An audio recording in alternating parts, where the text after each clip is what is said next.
Ini ada pesertanya 29. Bisa kita mulai aja kakak-kakak lah. Lanjut, Pak. Oke. Silakan Bu Jia. Baik, terima kasih Pak Budi. Bismillahirrahmanirrahim. Untuk memulai acara kita pada pagi hari ini, maka izinkan saya terlebih dahulu untuk menyampaikan sepatah dua patah pantun. Tulak ke pasar menukar wadai. Asik. Cakap. Jangan kada ingat lawan wadai lupis. Wih. Cakap. Ulun hendak memulai, mudahan lancar sampai habis. Amin. Pagi-pagi makan bubur, jangan lupa pakai kerupuk. Cakap. Assalamualaikum, ulun sapa penuh syukur. Selamat pagi, jangan sampai masih ngantuk. Wih. Hari ini Siring Praja kembali menyapa kita semua pada edisi ke-23 dengan saya Jia selaku MC dari bagian pengelolaan pengadaan barang dan jasa. Izin saya akan sapa menyapa terlebih dahulu. Yang pertama, saya akan menyapa moderator kita pada pagi hari ini, yaitu Ibu Nunung Andika SE, selaku fungsional pengelola pengadaan barang dan jasa ahli pertama. Bagaimana kabarnya Ibu Nunung? Alhamdulillah, baik, sehat. Alhamdulillah. Selanjutnya kita akan menyapa narasumber kita, yaitu Bapak Muhammad Hendri SE, selaku fungsional pengelola pengadaan barang jasa Madya. Bagaimana kabarnya Bapak Hendri? Alhamdulillah, baik Bu Jia. Dan saya tidak lupa juga menyapa para peserta Zoom pada pagi hari ini dengan salam pengadaan. Salam Salam pengadaan. pengadaan. Baik Bapak Ibu hadirin peserta yang berbahagia, kita kembali pada kegiatan Siring Praja, sinergi dan sharing pengadaan barang dan jasa, yang mana kegiatan ini selalu kita laksanakan setiap minggunya di hari Rabu dari jam 10 pagi sampai dengan jam 12 siang nanti. Dalam pelaksanaan pengadaan barang dan jasa pemerintah, aspek remunerasi dan penerapan upah minimum provinsi atau yang sering kita singkat dengan UMP pada pekerjaan jasa konsultansi konstruksi, jasa konsultansi non-konstruksi, serta pekerjaan konstruksi menjadi hal yang penting untuk diperhatikan. Penetapan remunerasi yang wajar dan sesuai ketentuan tidak hanya menjamin kualitas hasil pekerjaan, tetapi juga memastikan perlindungan tenaga kerja serta kesesuaian dengan regulasi yang berlaku. Namun demikian, dalam praktiknya masih terdapat berbagai pemahaman yang perlu diselaraskan terkait perhitungan dan penerapannya dalam dokumen pengadaan. Maka dari itu, tema kegiatan kita pada pagi hari ini yaitu remunerasi dan upah minimum provinsi pada jasa konsultasi konstruksi dan jasa konsultansi non-konstruksi dan pekerjaan konstruksi. Saya ucapkan terima kasih kepada Bapak Ibu yang sudah meluangkan waktunya pada pagi hari ini. Baik, Bapak Ibu semuanya, demi kelancarannya acara kita pada pagi hari ini, mari kita berdoa terlebih dahulu. Berdoa dengan agama dan kepercayaannya masing-masing. Berdoa mulai.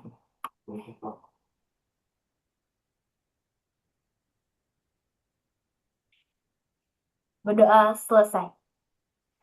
Baik, Bapak Ibu sekalian, acara kita lanjutkan dengan dan akan saya serahkan kepada moderator kita pada pagi hari ini, yaitu Ibu Nunung Andika SE, selaku fungsional pengelola pengadaan barang jasa ahli pertama. Kepada Ibu Nunung, waktu dan layar kami persilakan. Ya, baik. Terima kasih Ibu Jia atas waktu dan kesempatannya yang sudah diberikan. Bismillahirrahmanirrahim. Assalamualaikum warahmatullahi wabarakatuh. Waalaikumsalam warahmatullahi wabarakatuh. Iwak wadi lawan cacapan. Cakep. Sayur keladi lawan acan. Cakep pulang. Terima kasih kami ucapkan atas kehadiran Bu Hanpian. Cakep banget. Ya.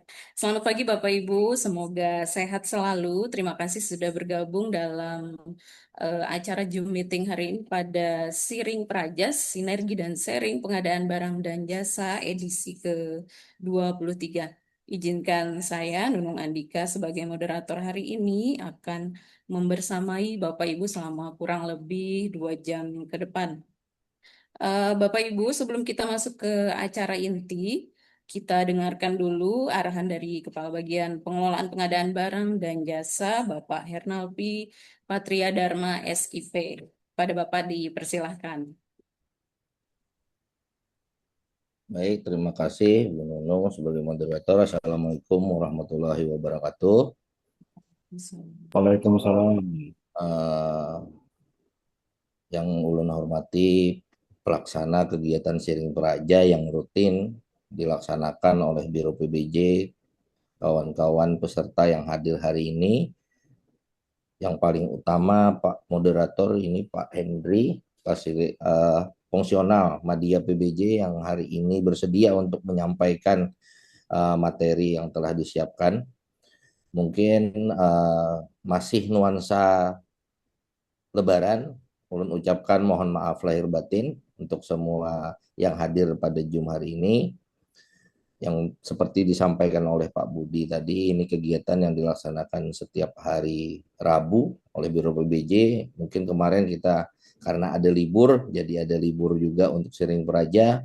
Alhamdulillah hari ini bisa terselenggara dengan materi tadi terkait dengan remunerasi, yang mana harapannya kawan-kawan nanti PPK, PPTK bisa membuat penganggaran terkait dengan pekerjaan konsultan dan konstruksi nanti yang mana remunerasinya sesuai, tepat dan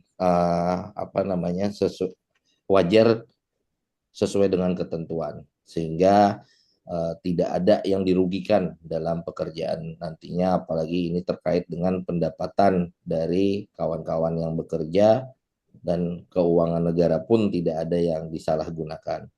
Mungkin untuk mengefektifkan waktu 2 jam kita untuk berdiskusi, saya tidak terlalu panjang.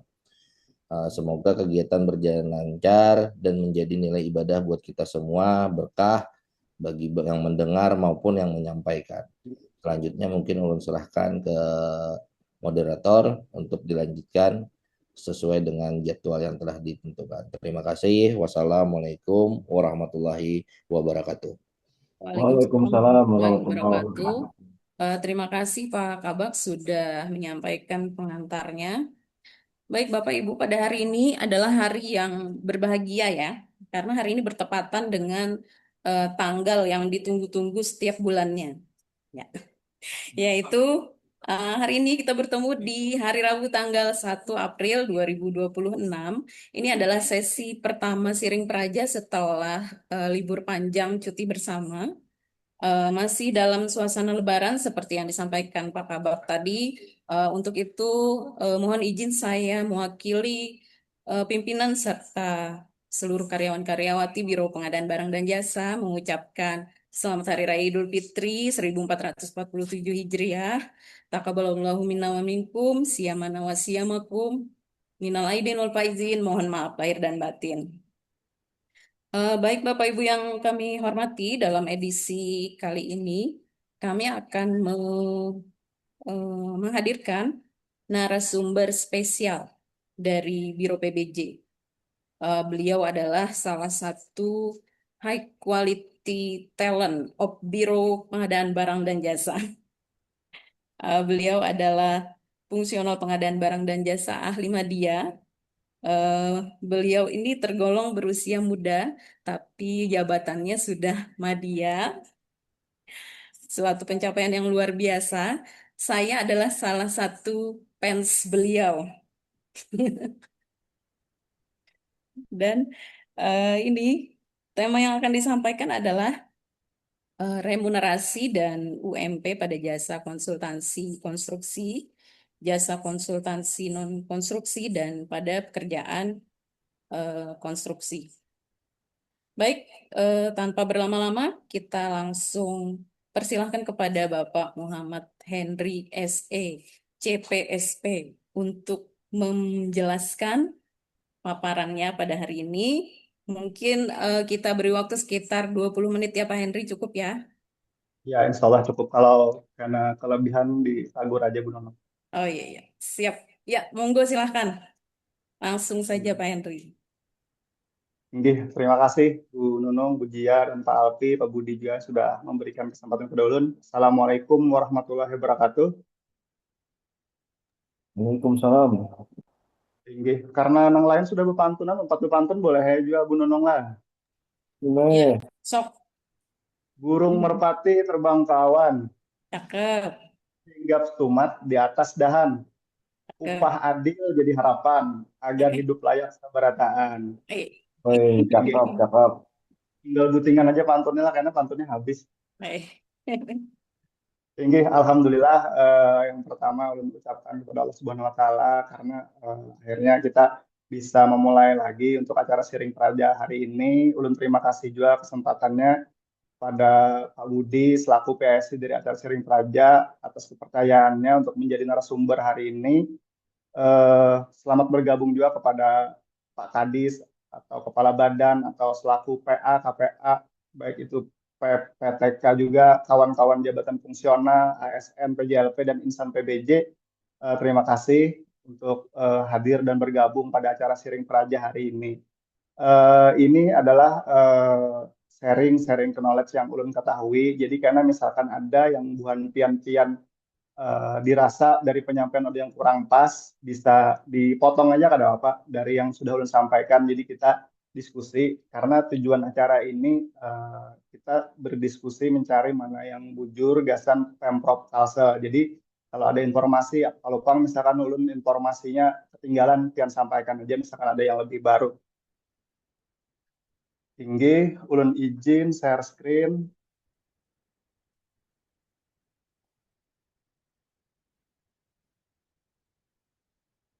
Apakah sudah terlihat? Bisa, Pak, bisa. Bisa, Pak Budila? Jelas, jelas. Tinggi.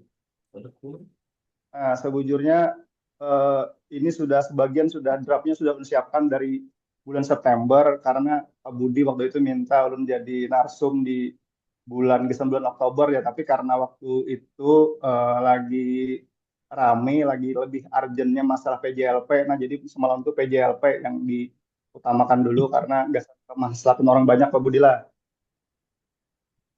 Tapi ada baiknya juga karena tertunda itu, jadi yang terkait Remun kan, yang terkait Remun terutama UMP itu ada pembaharuan kalau di bulan September atau 2025 itu belum update. Nah, di tahun 2026 ini ada update dan ada perubahan juga terkait UMP ini, ada perbedaannya dibanding tahun-tahun sebelumnya.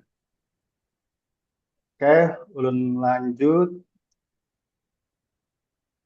Kita memulai ke regulasi dulu. Yang pertama, kalau terkait konstruksi, kita mengajunya untuk Remon ini ke aturannya itu ke keputusan Kementerian PU nomor 33 tahun 2025 tentang besaran remun minimal pada tenaga kerja konstruksi. Nah, itu tapi kenapa jadi ambil juga di aturan yang Permen PU nomor 19 tahun 2017 karena pengertian-pengertian tentang itu remun itu adanya di sini. Adanya di peraturan nomor 19 tahun 2017 ini. Kemudian untuk yang non konstruksi kita mengajunya pada umumnya kita mengajunya ke Inkindo. Inkindo nah belum terganti ini ya. Inkindo-nya kalau hitungannya sudah ambil yang baru. Inkindo itu di tahun 2020 Inkindo 2026 yang dikeluarkan di tahun 2025. Kemudian ini adalah Pergub atau Keputusan Gubernur Kalimantan Selatan nomor 103.3.1 01101 KUM _2025 tentang penetapan upah minimum provinsi dan upah minimum sektoral provinsi Kalimantan Selatan tahun 2026. Nah, yang baru di sini adalah tentang upah minimum sektoral yang sebelumnya tidak ada. Kemudian kita lanjut ke pembahasan.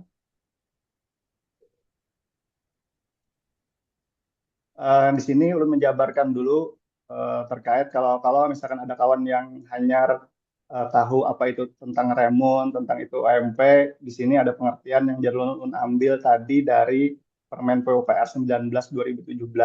Jadi remun itu adalah imbalan yang diberikan sebagai balas jasa untuk pekerjaan yang dilakukan. Itu remunerasi. Kemudian untuk pengertian remun minimal itu adalah remunerasi paling rendah yang diberikan sebagai balas jasa untuk pekerjaan yang dilakukan. Kemudian layanan jasa konsultasi konstruksi itu adalah layanan keseluruhan atau sebagian yang meliputi pengkajian, perencanaan, perancangan, pengawasan, dan manajemen penyelenggaraan konstruksi suatu bangunan. Nah, ini biasanya kalau pian ada rehab-rehab itu tuh ada juga tuh biasanya ada perencanaannya, ada pengawasannya, bahkan untuk rehab sederhana itu sebaiknya ada ini.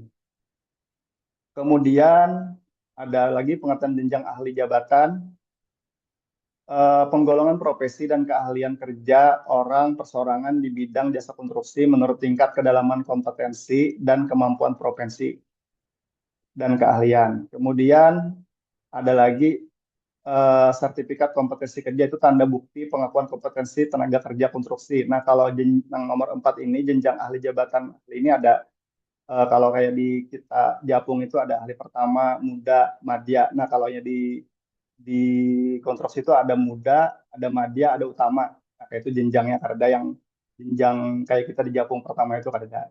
Kemudian kalau sertifikat kompetensi kerja itu kayak sertifikat, kalau dulu disebutnya sertifikat keahlian SKA aja orang, kalau ini tuh baiknya SKT maupun SKA disebutnya sertifikat kompetensi kerja. Itu kayak keahlian jalan, keahliannya melaksanakan jembatan, keahlian ahlinya sebagai ahli K3 konstruksi. Nah, itu yang disebut dengan sertifikat kompetensi kerja.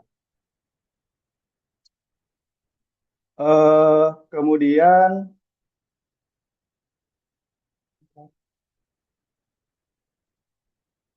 yang ini kita masuk ke pengertian dari pedoman standar minimal untuk Inkindo. Jadi yang disebut istilah baku Remun itu digunakan dalam buku pedoman standar minimal tahun 2025 merujuk pada pengertian Remun dan biaya langsung personil. Jadi kalau disambatnya di istilah luar negeri itu disambatnya billing rate. Kemudian ada lagi pengertian remunerasi tenaga ahli, itu disebut juga profesional. Nah, kalau yang teknisi atau analis itu disebut subprofesional. Jadi kalau perhitungannya itu mencakup didasarkan dari mana mendapatkan nilai itu ada dari gaji dasar, kemudian ada beban biaya sosial, ada beban biaya umum, dan kemudian ada keuntungan. Kemudian remunerasi ini dihitung berdasarkan apa? Itu terbentuknya dari studi perbandingan, kemudian bisa juga dari penelitian komprehensif dengan analisa statistik yang dapat dipertanggungjawabkan. Itu adalah pengertian-pengertian dari pedoman standar minimal, itu yang disebut bahasa kita itu menyebutnya Inkindo ya, biasanya kayak itu jadi singkatnya. Kemudian kita masuk ke keputusan Gubernur Kalimantan Selatan untuk UMP 2025.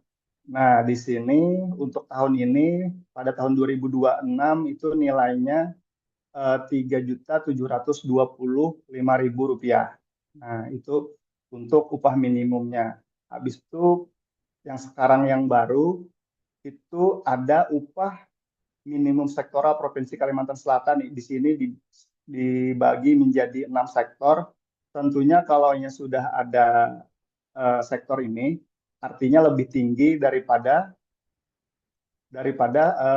UMP yang umum ini. Jadi nilainya untuk pertambangan itu Rp3.770.000. Kemudian untuk sektor perkebunan lebih tinggi Rp5.000. Kemudian sektor industri juga Rp5.000 lebih tinggi daripada UMP yang umum. Kemudian juga sektor perdagangan besar, bahan cair dan padat juga ada di sini, lebih besar Rp3.000. Kemudian sektor pembangkit transmisi dan penjualan dalam satu kesatuan juga lebih tinggi. Kemudian sektor industri kayu lapis juga lebih tinggi. Selain UMP dan UMP sektoral ini, kabupaten dan kota juga ada biasanya disebutkan OMK. Nah, OMK itu ditetapkan tentunya bila sudah menetapkan artinya harus lebih tinggi daripada UMP. Nah, kalau dulu disebutkan UMR itu sekarang sudah tidak berlaku lagi istilah UMR regional, itu sekarang hanya berlakunya tuh istilah UMP untuk provinsi, kabupaten, kota apabila menetapkan artinya itu lebih tinggi daripada UMP. Misalkan kayak di Kota Baru, di Tanjung, itu kan lebih tinggi daripada di Provinsi Kalimantan Selatan. Kalau mereka tidak menetapkan, berarti itu otomatis ikutnya ke UMP provinsi. Kemudian ini yang kita masuk ke penerapannya UMP pada HPS yang biasa-biasa Bapak Ibu misalkan di SKPD bikin itu misalkan olah RAB untuk baik untuk pekerjaan konstruksi maupun pekerjaan jasa konsultasi.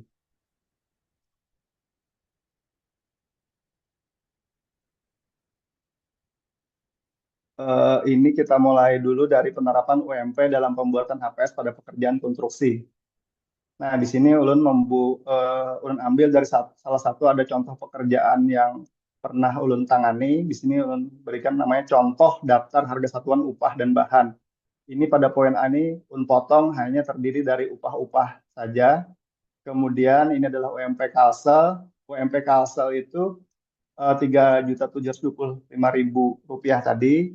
Untuk mendapatkan nilai yang 145.175 itu didapatkan dari karena pada umumnya untuk pekerjaan konstruksi atau konsultan itu memberlakukan 6 hari kerja, jadi perhitungannya itu misalkan 30 hari kerja dalam 1 bulan. Terus ada libur 1 hari dalam 1 minggu, jadi ada 4 minggu, jadi perhitungannya adalah 26 hari. Jadi 26 hari itu merupakan hari kerja dalam 1 bulan. Jadi kalau kita lakukan perhitungan 3.725.000 ini kalau dibagi 26 itu nilainya 143.269. Ya, yang di sini ya untuk level paling rendah itu adalah level pekerja pada suatu pekerjaan konstruksi itu nilainya 145.000. Jadi artinya sudah lebih tinggi sedikit daripada UMP karena UMP adalah batasan minimal. Mungkin nanti ada pertanyaan juga, misalkan kayak di pekerjaan-pekerjaan banyak juga misalkan di Kalsel itu tidak sesuai UMP, misalkan pada kayak rumah makan atau kayak kafe-kafe gitu banyak kan misalkan digaji dia tidak sesuai UMP. UMP ini berlaku diwajibkan kepada usaha yang bukan usaha kecil. Jadi dia kalau usaha mikro itu ya tidak harus berdasarkan UMP, tapi mereka harus memperhitungkan hidup dari yang layak dan juga harus ada juga kesepakatan antara kedua belah pihak. Jadi nanti mungkin ada juga yang misalkan rekan-rekannya yang bekerja di bawah UMP itu harus didasari atas dasar kesepakatan. Di sini disebutkan lagi misalkan mandor 175.000. Di sini perhitungannya karena mandor kan secara pekerjaan itu lebih tinggi daripada pekerja karena menghandle para pekerja jadi lebih tinggi. Kemudian untuk kepala tukang itu 165.000 dan tukang lainnya dibulatkan menjadi 155.000 yang artinya ini kalau dikali 26 hari nilai keseluruhannya semuanya ini sudah lebih tinggi daripada UMP, artinya memenuhi. Karena apabila tidak sesuai UMP pada saat pekerjaan masuk kami cek itu biasanya kami sarankan agar diperbaiki dulu disesuaikan dengan batasan nilai UMP Kalimantan Selatan. Atau bahkan misalkan pekerjaan di Kota Baru bisa kami minta sesuaikan dengan UMK Kota Baru. Terus di mana masuknya nanti untuk penerapan ini pada pekerjaan konstruksi itu munculnya di analisa harga satuan. Di sini berdasarkan yang saya ambil analisa harga satuan berdasarkan surat edaran Dirjen Bina Konstruksi tahun 2024. Untuk item pekerjaannya di sini saya ambilkan contoh penulangan wire mesh untuk lantai secara semi mekanis. Nah, di sini ada pekerja-pekerjanya. Jadi untuk mendapatkan penulangan wire mesh untuk lantai secara semi mekanis ini didapatkan nilai yang paling bawah saya kuning ini harga satuan pekerjaannya itu 15.588,6 rupiah. Dari mana dapat ini?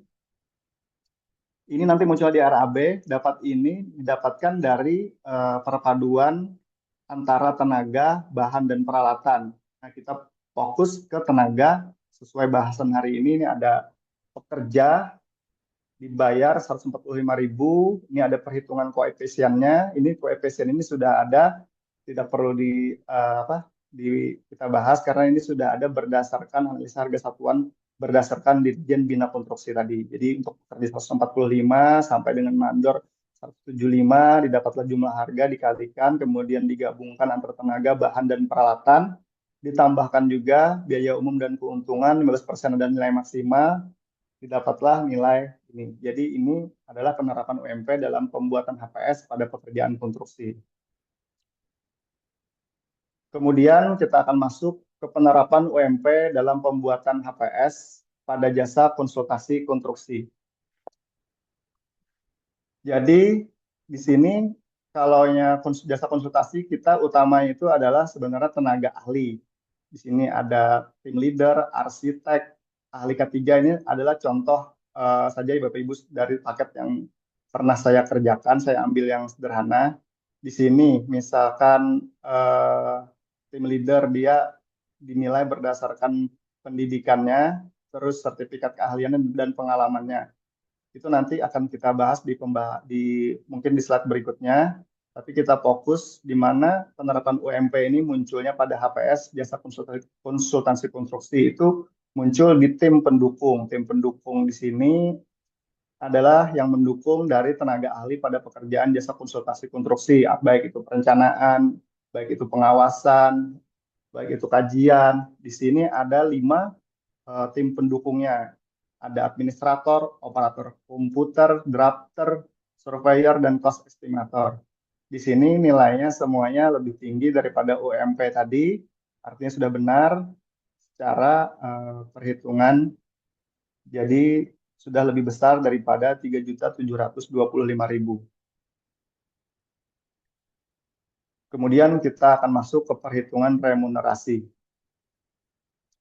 Ini saya ambil screenshot dari Kepmen PUPR 33 tahun 2025, di mana nilai yang di sini merupakan adalah indeks dari Jakarta. Misalkan kita ambil jenjang ahli muda, itu ada jenjang 7 dengan pengalaman 1 tahun, pendidikan S1 2.800.000. Itu merupakan nilai untuk Provinsi DKI Jakarta.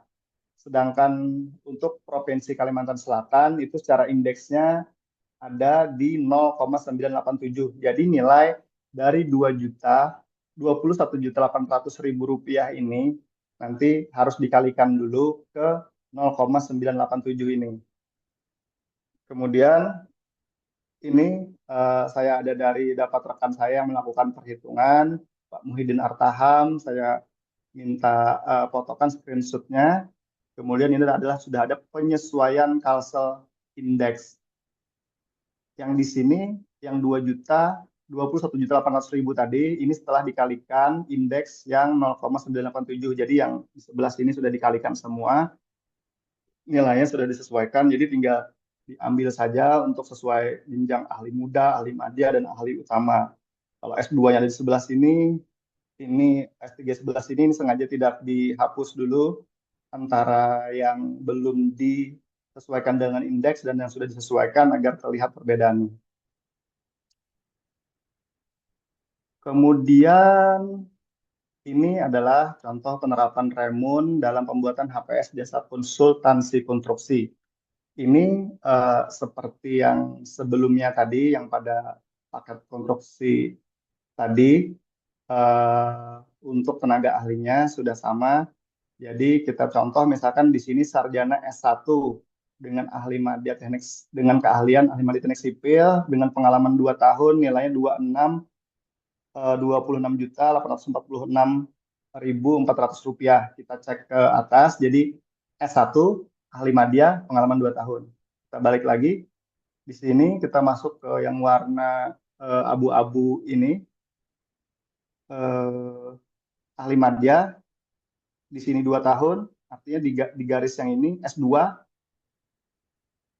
S1 tadi ya, berarti di sini 26.846.400, jadi di sini sesuai artinya. Nah, kemudian contoh lagi untuk yang arsitek S1, ahli muda arsitek, tadi kan madya ini yang muda, terus pengalaman 2 tahun, nilainya 23.293. Di sini kita lihat yang tabel kuning, ini ahli muda, pengalaman 2 tahun, S1 ini 23, 293. Jadi begitu cara mengambil harga satuan untuk remun terhadap tenaga ahli.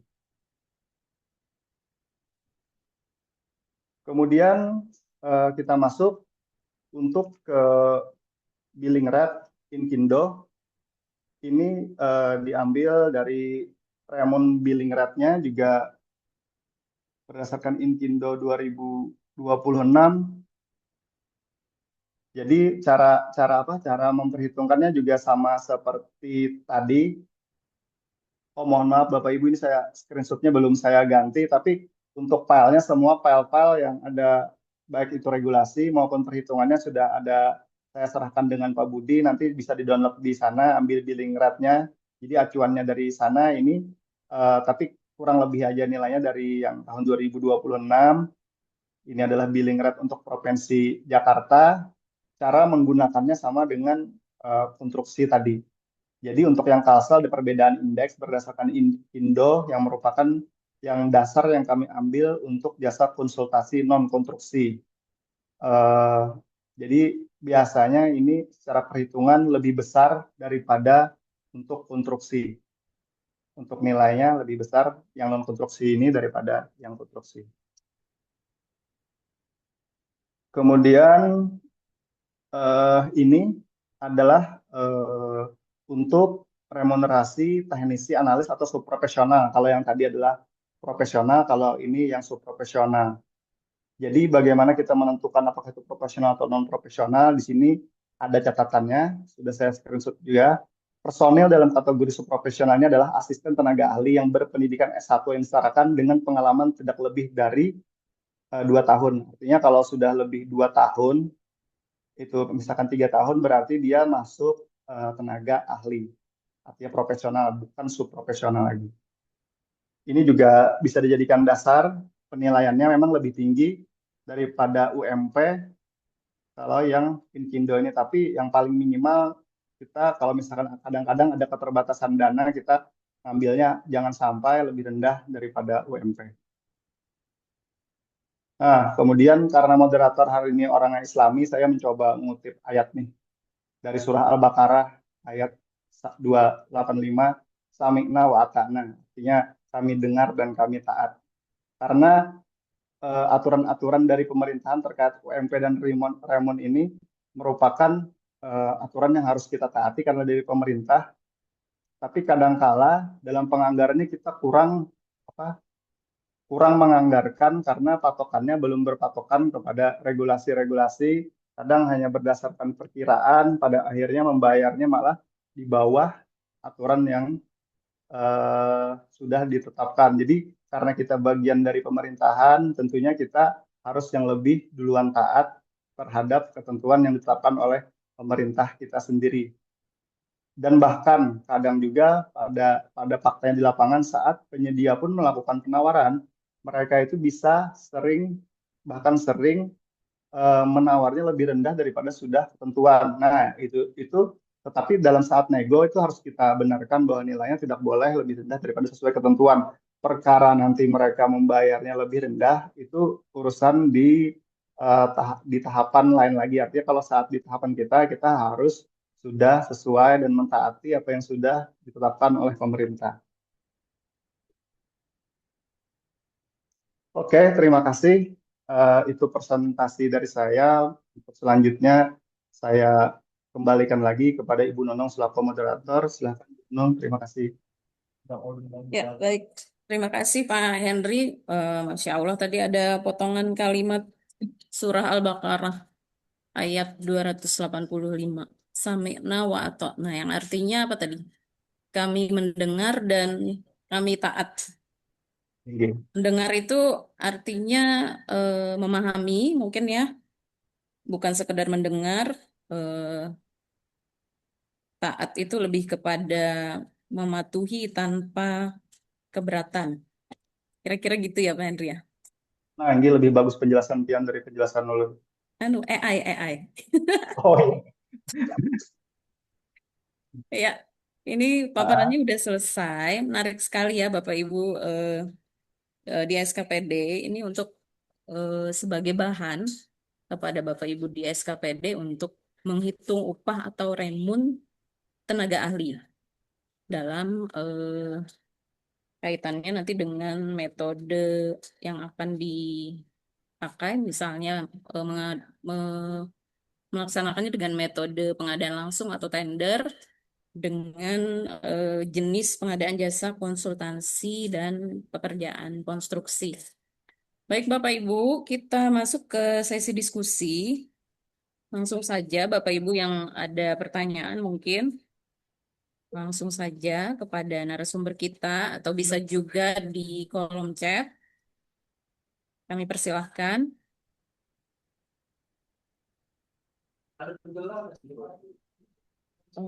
Ada tadi ada Kepala Dinas Koperasi ya. Ini kayaknya sudah offline sih ini. Gak ada lagi nih. Ayo Bapak Ibu Kalau yang ada bertanya. kalau ada rekan-rekan itu ya Bu Nunung, kalau dari SKPD atau yang ingin menambahkan, ingin sharing juga bisa, nggak harus bertanya juga ya Bu Nunung. Oke, ya. Bisa jadi sih Bapak Ibu dari SKPD mungkin ada pertanyaan lain, mungkin seputaran keluar dari tema bisa juga ya Pak Henry ya. Ya, fokus di sini, tapi misalkan saya di luar tema, misalkan saya bisa jawab, tapi misalkan berhubungan dengan katalog, berhubungan dengan LPS, mungkin bisa dihandle dari pihak tim Ya. LPS. Atau Bapak Ibu ada saran atau kritik, atau mungkin juga request tema bisa jadi dipertimbangkan nanti sama penyelenggara bagian pembinaan dan advokasi ya Pak Budi ya. Yuk, yang mau bertanya silahkan. Sepi ya? Biasanya yang terkait ini memang agak teknis sudah pembahasannya, karena ini yang biasanya membuatkan yang eh, PPK atau tim PPK yang membuat HPS. Jadi di sana benar-benar tahu, kemudian nanti dibahas oleh baik itu pejabat pengadaan maupun pokja pemilihan. Nah, itu tuh pasti tuh dilihat tuh angka-angkanya. Tapi kalau secara di luar atau terbiasa mengerjakan katalog, itu memang tidak terlalu menjadi eh, wilayah pembahasan kalau terkait UMP dan Remon. Ya, sepertinya Bapak Ibu masih malu-malu.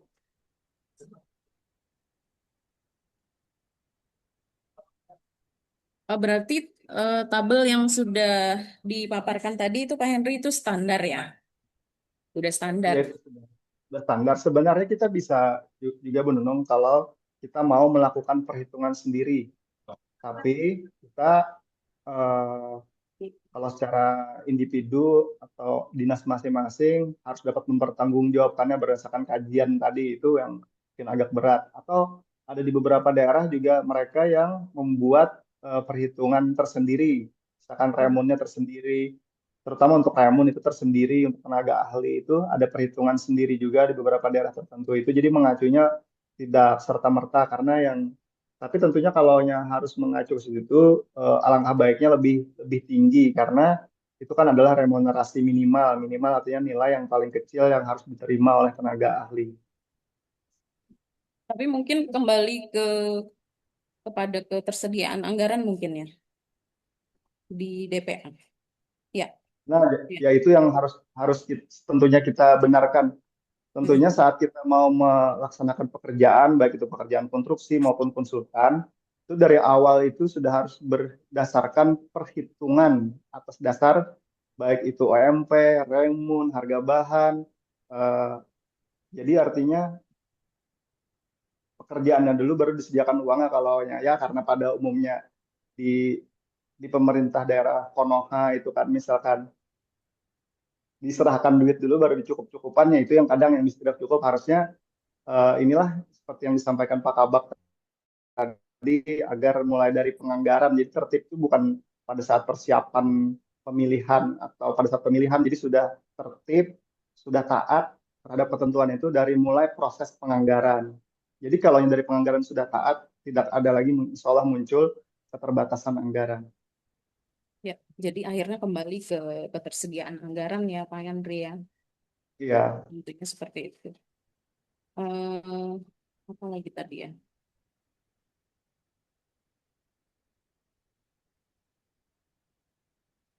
Sebenarnya ini sangat penting untuk SKPD ya sebagai patokan untuk membuat rincian upah tadi. Kalau misalnya SKPD itu menyerahkan mungkin kepada konsultan, paling tidak SKPD sudah mengetahui dasar-dasarnya. Jadi bukan berarti konsultan yang sudah diberikan pekerjaan ini tidak mengerti atau tidak update dengan aturan yang baru. Bisa jadi mereka copy paste mungkin dari yang mereka buat sebelumnya ya Pak Henry ya. Jadi minimal iya, SKPD itu udah tahu gitu loh ada patokannya tentang perhitungan remun ini. ya betul. Dan kadangkala si tadi kan Ibu Nunung bilang konsultan perencana artinya yang membuat Ya, ya, perencanaan itu kadang-kadang mereka membuat sudah berdasarkan remun yang sesuai dengan ketentuan. Sedangkan mereka sendiri saat mereka ditunjuk itu ada kalanya mereka dibayarnya tidak sesuai ketentuan, seringkali lebih rendah. Jadi itu ya. dilematis juga mereka membuat sesuai ketentuan, sedangkan mereka dibayar tidak sesuai ketentuan. Mungkin kalau yang sudah di SKPD teknis yang sudah sering melaksanakan kayak misalkan perumahan pemukiman, kalau dinas pekerjaan umum sudah karena sudah sering melaksanakan dan tupoksi utamanya di bidang konstruksi dan konsultan ini, mereka insya Allah sudah lebih mumpuni. Yang terjadi kendala seringkali terhadap hal ini adalah pada dinas-dinas non teknis konstruksi itu karena memang jarang melaksanakan, bukan tupoksi utama mereka, jadi ada paket yang biasa dilaksanakan oleh pejabat pengadaan itu yang seringkali nilai-nilainya masih belum sesuai dengan Ya. ketentuan. Ada pertanyaan di kolom chat dari Rumah Sakit Muhammad Ansari Saleh. Mohon izin bertanya untuk jasa konsultansi non-konstruksi ini apakah termasuk bidang konsultansi, hukum, dan manajemen? Apakah mengikuti perhitungan peraturan UMP ini juga? Gimana Pak Henry? Tanggapannya. Oke, baik. Terima kasih dari RSUD Ansari Salah ya. Jadi untuk bidang hukum dan manajemen ini betul pertanyaannya itu termasuk non konstruksi karena kalau yang hubungannya tidak ada dengan pembangunan kayak proyek bangunan itu artinya non konstruksi. Jadi apakah mengikuti peraturan UMP ini juga? Yang mengikuti aturan UMP-nya itu adalah pada tenaga pendukung atau profesional itu yang minimal banget. Tapi untuk acuan lainnya itu mengacunya ke Inkindo tadi. Itu hanya Inkindo itu bukan satu-satunya, tapi itu salah satunya yang bisa dijadikan acuan. Jadi selain Inkindo juga bisa yang lain, asal bisa bahkan menghitung sendiri pun tidak dilarang, tapi harus bisa mempertanggungjawabkannya. Jadi perhitungan mulai gaji dasar, beban sosial, dan keuntungan itu tadi juga harus bisa diperhitungkan. Jadi karena banyak yang tidak mau mengambil risiko karena kalau sudah menghitung sendiri nanti ditanya dari mana sumbernya, mempertanggungjawabkan lagi. Jadi pada akhirnya banyak yang langsung mengambil dari yang sudah ada untuk yang non konstruksi tadi Inkindo. Jadi perhitungannya apakah tadi di pertanyaan keduanya apakah mengikuti perhitungan peraturan UMP ini juga itu yang harus mengikuti minimal seminimalnya itu adalah untuk yang tenaga pendukung yang kayak misalkan director, tukang gambar atau tenaga yang surveyornya itu yang harus mengikuti aturan UMP. Tapi kalau di Inkindo tadi, subprofesional tadi juga bahkan mereka sudah punya ketentuan sendiri rata-rata di atas 10 juta untuk berdasarkan ketentuan itu. Kadangkala SKPD katanya tidak cukup untuk pekerjaan misalkan 2 bulan nilainya. Itu sebenarnya tidak harus, tidak semua untuk personel atau tenaga ahli itu dibayar 2 bulan. Jadi harus kita pandai menelaah lagi mana pekerjaan yang mereka bekerja sampai 2 bulan atau yang bahkan pekerjaannya misalkan kayak Ya, Pak. menggambar bisa misalkan 1 bulan aja atau misalkan yang kayak pekerjaannya survei ke lapangan mungkin tidak harus 2 bulan misalkan mereka kalau secara timeline yang sudah disusun misalkan 15 hari itu dibayarin 15 hari. Jadi tidak semua personil, tenaga ahli atau tenaga pendukung itu semuanya bekerja berdasarkan jumlah waktu yang sudah ditetapkan, misalkan 3 bulan semua dibayar 3 bulan. Tidak seperti itu. Jadi harus ditelaah lagi mana personil yang bekerja full sesuai jadwal, mana yang tidak. Bahkan bisa diatur juga sesuai dengan penugasan atau penjadwalan. Ya, gimana dari Rumah Sakit Ansari Saleh tadi apakah sudah jelas Pak? Bapak atau Ibu ya? Jelas ya Pak? Oh ya. Ini ada yang Ansari, raise hand dari Rumah Sakit Ansari Jiwa Saleh ini Sampang gimana? Lihum. Silakan Pak. Oh ya, silakan. Iya, dari Rumah Sakit Jiwa Sampang Lihum. Bapak atau Ibu? Assalamualaikum warahmatullahi wabarakatuh. Waalaikumsalam warahmatullahi Ya, wabarakatuh. izin Pak Hendri. Pak Arif ini. Pak iya Pak. Nggih Pak. Pat betapun Pak nah. Nggih. Terkait remon pala untuk di HPS pala. Oke. Nggih, apa namanya? Misalnya penyedia Pak menawar Pak. Misalnya PL pala, PL. Ya lho, Pak. Oke. Standar ini kan sebenarnya ini wajibkah atau seperti apa? Misalnya penyedia itu menawar di bawah standar. Nah, itu pertama Pak. Yang kedua, bagaimana caranya PPK dalam merencanakan pada APBD-nya, Pak? Apakah itu karena melebihi kos minimal yang standar Remon ini kah, sehingga membuat ruang negosiasi pada saat proses belanja, Pak? Oke. Oke, Siap. kemudian di biaya personil itu, Pak, ada biaya langsung loh, Pak, untuk tenaga ahli, ada gaji, ya loh, Pak. Ya. Atau dasarnya basic salary atau biaya sosial, biaya umum atau profit lah, keuntungan. Itu kayak apa Pak, diambil dari nilai kontraknya atau sendiri Pak? Oke. Yang terakhir, nah biasanya di yang tidak langsung Pak, ada biaya komunikasi ya loh Pak, biaya Ya. kendaraan, sewa tempat atau dan lain-lain, atau ada ATK, biaya laporan. Itu sebenarnya ada apa namanya, ada standarnya lah Pak. Jangan sampai nang ulun tahu tuh akhirnya mencukup-cukupan anggaran Pak untuk itu tuh. Nah jadi menyak ada dibuat, atau sebenarnya sebaiknya seperti apa Pak? Apakah itu misalnya untuk pekerjaan yang ringan harus ada ini untuk yang tidak langsung jawab. Mungkin sedikit itu balah. Makasih Pak. Assalamualaikum warahmatullahi wabarakatuh. Waalaikumsalam warahmatullahi wabarakatuh. Wah, ini pertanyaannya berat nih, karena beliau nih memang praktisi, Bu Nunung. Senior ulun juga di pengadaan nih, Bu Nunung ya. Siapa ini Pak Hendri? Mas Arif. Ulun Oh. kan sama yang mungkin Sinandu suaranya. Oh iya. Lahir batin Pak Budila, lahir batin. Batin.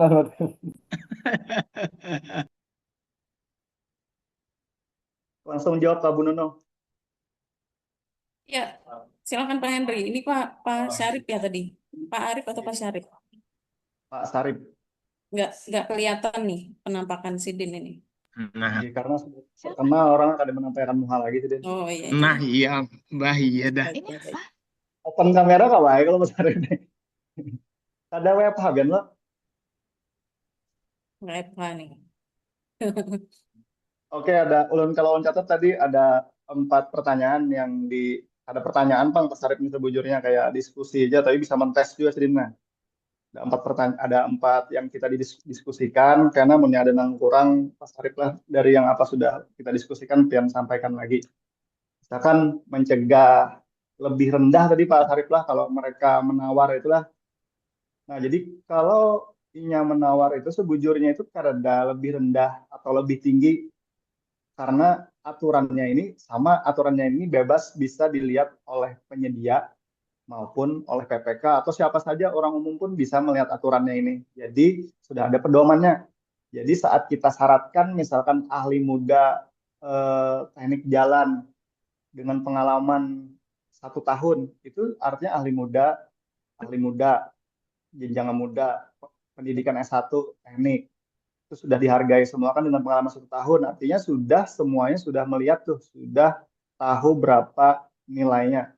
Artinya sudah jadi patokan bersama. Itu kalau pada akhirnya memang ada yang lebih tinggi, ada yang lebih rendah. Nah, kalau yang lebih tinggi kita nego. Kalau yang lebih rendah pun kita nego, kita naikkan karena tadi kita berusaha taat kepada aturan. Jadi misalkan lebih rendah, kita naikkan supaya sesuai lawan tabel yang sudah ada tadi.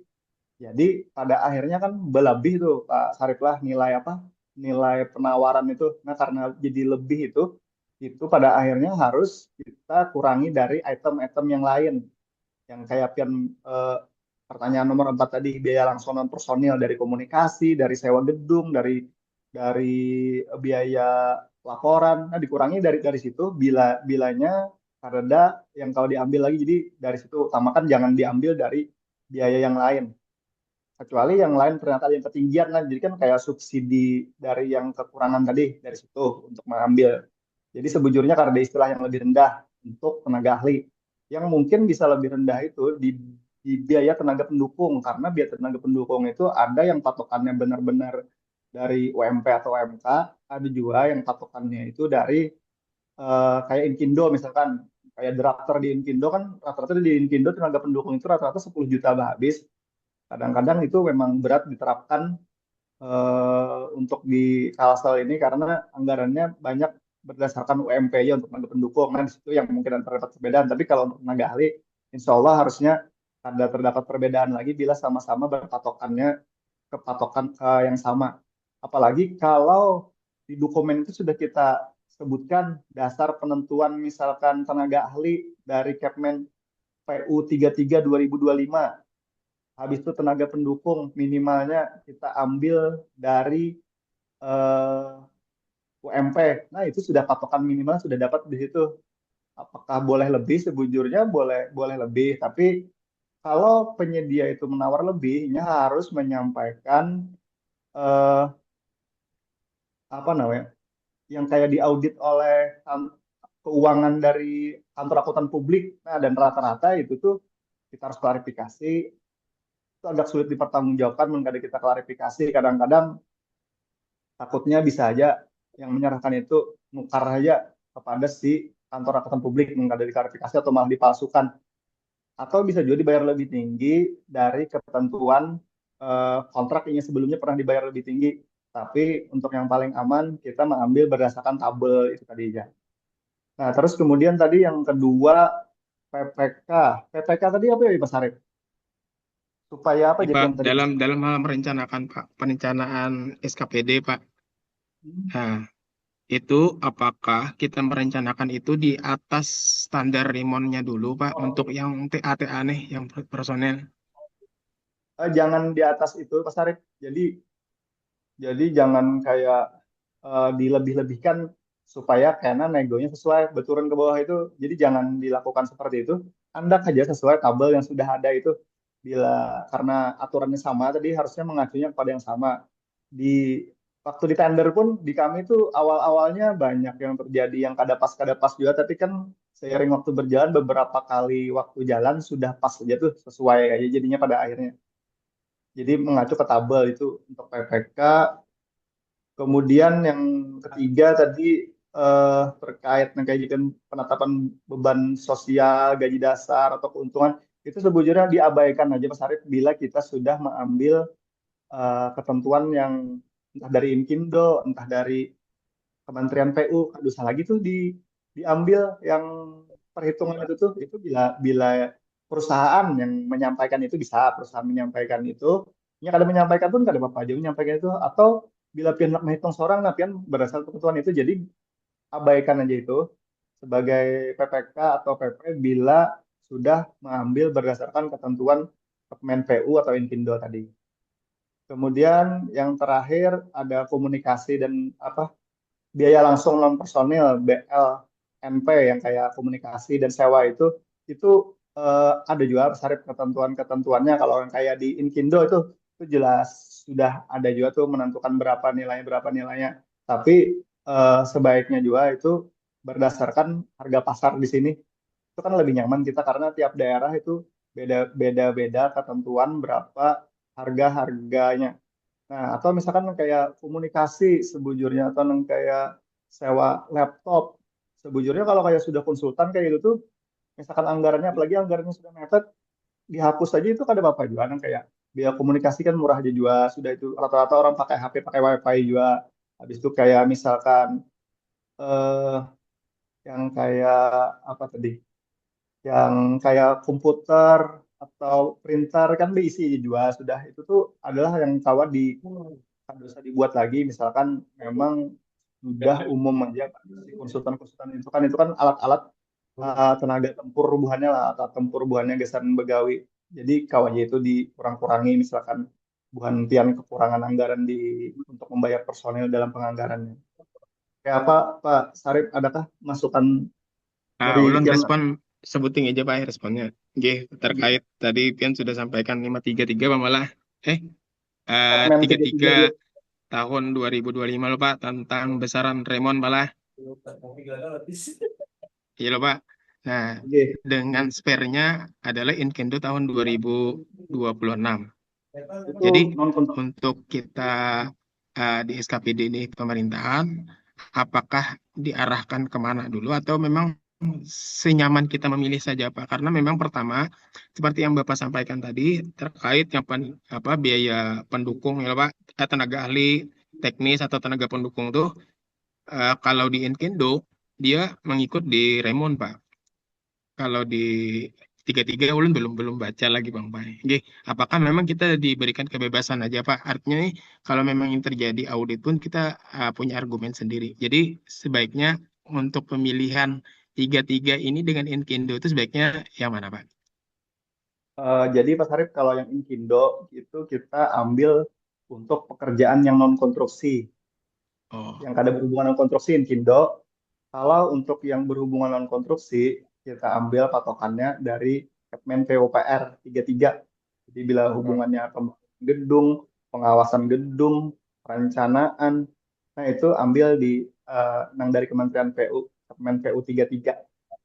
Nah, kalau untuk non konstruksi, kajian apa, misalkan pian ada kajian di kesehatan di rumah sakit pian itu berhubungan lawan yang ada bangunan konstruksinya, pian ambil aja dari Inkindo.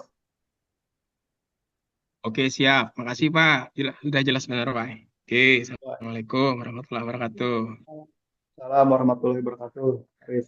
Ya, semoga jelas tadi ya. Ini ada Ibu Sari dari Dinas Pariwisata. Silakan Ibu Sari. Oke, silakan Sari. Mohon izin, ulun lagi di jalan. Ya. Oke, siapa? Laki pian Sari. Assalamualaikum Kak Sari. Oh.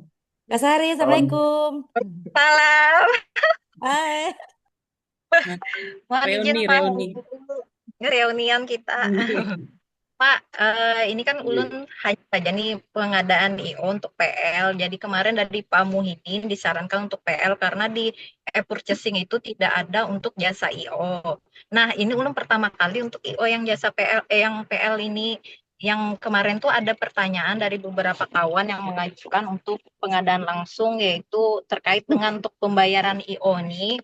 Apakah ada besarannya itu seperti misalnya kita jasa konsultasi itu kan diatur peraturan PUPR kalau nggak salah untuk besaran pembayaran personilnya. Nah, untuk yang IO ini apakah ada juga sama seperti itu? Terus yang kedua, untuk PPH ini kemarin teman-teman ada menanyakan Kak Sari gimana PPH 23 ini untuk pembayarannya, apakah dimasukkan ke dalam sistem juga di LPSE? Karena pas ulun lihat ternyata di situ cuma ada PPN 11%. Nah, kayak apa yang 23%-nya itu treatmentnya? Terus yang ketiga, untuk jasa IO ini kemarin disarankan oleh Pak Muhyiddin untuk ada sertifikatnya. Nah, pertanyaan dari IO-nya kemarin itu, sertifikatnya tuh sertifikat personal kah, atau sertifikat dia menyatakan dia tuh penyelenggara IO kah, atau seperti apa? Bolehlah kira-kira misalnya sertifikat itu tidak ada. Itu aja Bang, sementara pertanyaan. Terima kasih. Oke, sama-sama Sari. Oke. Mudah-mudahan lancar proses laki pian Bu Sari lah. Mantap lah, pendapat. Tinggi. Ulun coba jawab yang pertama dulu Bu Sari lah. Bu Nunung, maaf Bu Nunung, langsung jawabnya. Ya, langsung saja Pak. Silakan Pak. Tinggi. Untuk yang pertama Jepian tadi, apakah ada dasar-dasar ketentuannya dia mengambil lah. Kalau ini mungkin nanti kan bisa diskusi lebih detail lagi dengan Pak Muhyiddin inilah dengan LPSE mungkin pertanyaan nomor 2 kalian coba jawab nomor 1 dulu. Kalau standar-standar karena kalau ini kan masuk jasa lainnya jadi artinya kayak gabungan antara konsultan ada barangnya juga jadi diolah jasa lainnya lah kayak itu. Jadi kalau minimalnya kalau menurut Ulun ini pian ambil paling jangan sampai di bawah UMP bila ada perhitungannya itu paling minimal sudah itu. Kalau misalkan itu kan ngarnya minimal lebih lebih artinya boleh. Terus kemudian kalau untuk yang PPh 23 ini untuk PPh 23 ini mungkin nanti bisa dibantu dari LPSL lah kalau yang ada Pak Budi tolong disenggolkan kawan yang hadir kadang melihatin apakah yang hadir untuk PP 23 di sistem ini. Nah, lu mencoba jawab nomor 3 ini, jawab apakah sertifikat ini bisa juga nih keduanya baik dari perusahaan maupun dari personel-personelnya.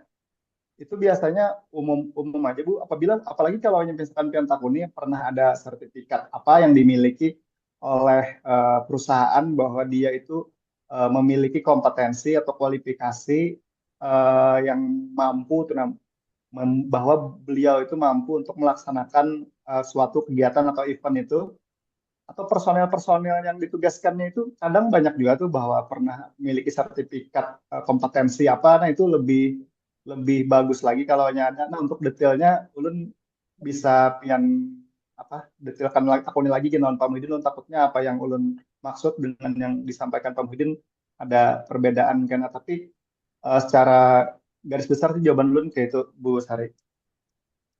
Oke, Pak. Oke, kebetulan Pak Muhyiddinnya hanya kulik umroh jar bala. Inggih, hanya bersalaman tadi cerah Mas Sidin Boy. Ulun WA Sidin semalam parau suara Sidin. Hai, bujur masih parau nih. Oke, siap. Oke, makasih Pak Henry. Untuk Ya. PPh 23-nya Pak Henry. Pak. PPh 23 Bu Nunung bisa dikatakan adakah dari LPSE? Pak Rudin ada ya? Pak Rudin bisa Kawan-kawan yang bantu lain. Pak Rudin?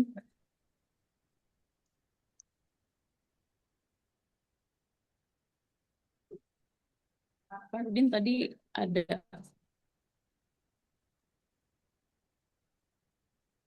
Pak Muhyiddin sepertinya ada di ruang Zoom ini juga. Kalau mungkin bisa ditanggapi langsung juga oleh Pak Muhyiddin ya, Pak Bu Nunung. Pak Oke, Rudin, ini Pak. Pak Rudin LPSE, Pak. nggak kalau tadi mungkin tanggapan ke Pak Muhyiddin nih, Pak Muhyiddin juga ada maksud saya. Kalau mau ditanggapi Pak Muhyiddin langsung di sini bisa. Saya coba cari Pak siapa? Pak Farudin. Atau nih ada Ibu Kabak nih, Ibu Kabak bisa Ibu Marita. Ibu Marita tadi ada ya, silakan Ibu Marita. Ini Ibu Sari di kolom chat itu ada Pak Aditya itu bantu melampirkan beberapa sertifikat untuk EO ya itu. Pak Aditya, terima kasih ya. Pak Terima Adit kasih. juga ada. Ya. Tadi pertanyaan Pak Adit ada juga ya, sebentar ya Pak Adit ya. Tadi sih sebenarnya sudah ada dijawab sedikit sama Pak Henry, tapi kemudian ada lagi pertanyaan selanjutnya. Ibu Sari ini mungkin dari LPSE ya ada online ya. Gimana ya masalah pajak tadi ya? Mungkin teman-teman senior di fungsional bisa menambahkan.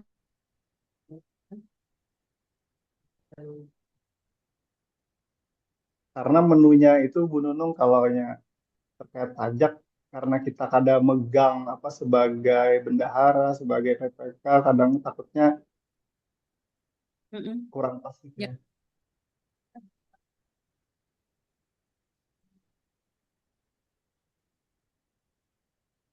Mungkin kita tampung dulu ya pertanyaan yang tadi belum terjawab ya Ibu Sari ya.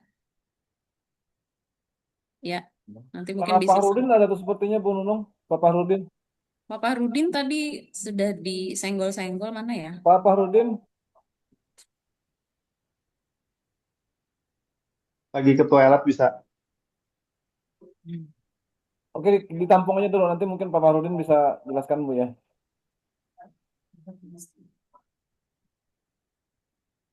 Ya. Terima kasih ya Ibu Sari ya. Sementara kita tampung dulu. Oke, makasih. Ya, terima kasih. Terus ini ada di kolom chat Kak Henry. Tadi kayaknya sudah ada dijawab ya dari Pak Aditya tadi. Ya, ulun baca sambil lah. Ini ada di jam 10.42 untuk biaya remunerasi non konstruksi bisa mengikuti billing rate Inkindo nggih. Ya, biaya remunerasi tenaga ahlinya maksudnya iya betul. Untuk yang non konstruksi bisa mengikuti billing rate Inkindo. Kemudian di jam 10.53 untuk biaya non personil bisa mengikuti harga pasar atau kontrak tahun sebelumnya. Ini bisa juga bisa ditambahkan jika ada kenaikan harga dari tahun sebelumnya. Nah, untuk kenaikan harga tahun sebelumnya ini eh, sebaiknya jangan jangan dari kita, kecuali ya tadi kalau kita menambahkan kenaikan dari harga tahun sebelumnya, kita kalau ada misalkan diperiksa atau apa, kita nanti ditakuni sumber-sumbernya, malah jadi kayak seolah-olah kita yang membuat ini, kayak kayak malah jadi PR gesan kita, karena menurut saya sih lebih baik ambil dari sudah ketentuan yang sudah ada aja. Ya. Anak gaul zaman bahari sih ini, nah correct me if I wrong, Simio sih dia. Bukan bukan agan-agan kaskus juga nanya Pak Aditya, ini dari mana Pak Adit? Ya Pak Adit dari mana ya? Aditya. Pak Aditya. Dari LKPP tuh kan. Kenapa Pak Budi? Dari LKPP. Dari apa? LKPP kan ya? Pak Dari Aditya. LKPP aja Pak Raji. LKPP. Dari KPP Bujur ya. Masa Banjar gitu terus Pandir dari tadi. Terus ini untuk biaya non personel jika ada peralatan yang digunakan menunjang pekerjaan tersebut, drone bisa dianggarkan. Nah, bujur sih ini semi-semi pertanyaan dan pernyataan jadi ini. Nah, ini terima kasih juga tadi sudah menambahkan sertifikat-sertifikat EO dari BNSP. Artinya ini menandakan bahwa kualifikasi dan kompetensinya dimiliki oleh suatu perusahaan. Jadi nyaman kalau ditakuni. Jadi maksud Pak Muhyiddin tadi menyampaikan kayak Bu Sari, jadi dipakai sertifikat itu, artinya kenapa misalkan ya si pejabat pengadaan ini menunjuk si IO ini. Jadi artinya ini nah dasarnya bahwa ini memang memiliki kompetensi. Jadi kada sekedar basic izin kayak IB aja. Jadi sudah ada juga yang memang memiliki sertifikasinya. Nah, jadi Liga Sony kenanya iya Bang, Sony Dream Theater Bu Haji lah.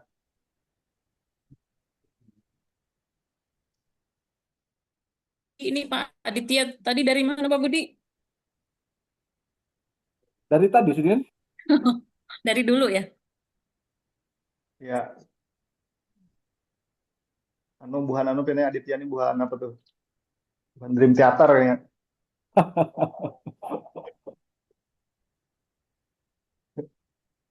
Oke, coba Pak Farudin, coba senggol Pak Farudin, Pak Farudin.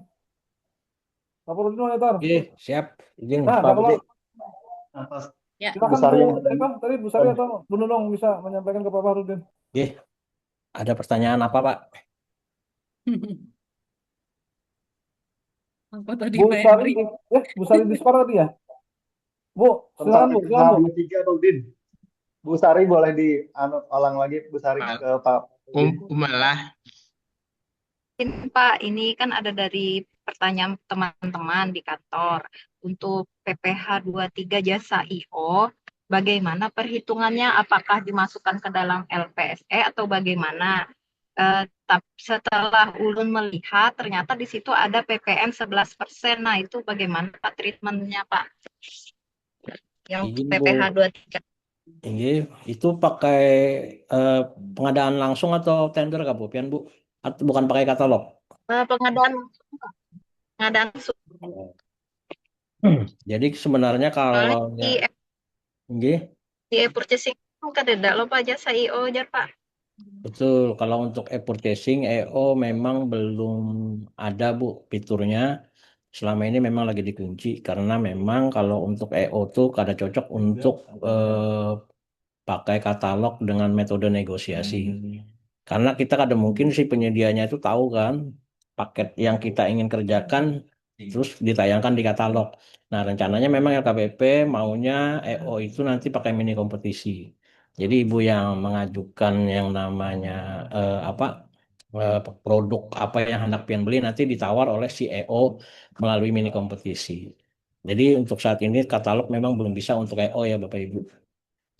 Nah, terkait perpajakan tadi, sebenarnya kalau PPN itu mungkin tetap dikenakan Bapak Ibu, dan untuk PPh-nya tetap kalau memang PPh jasa biasanya 2%. Seperti itu, Bu.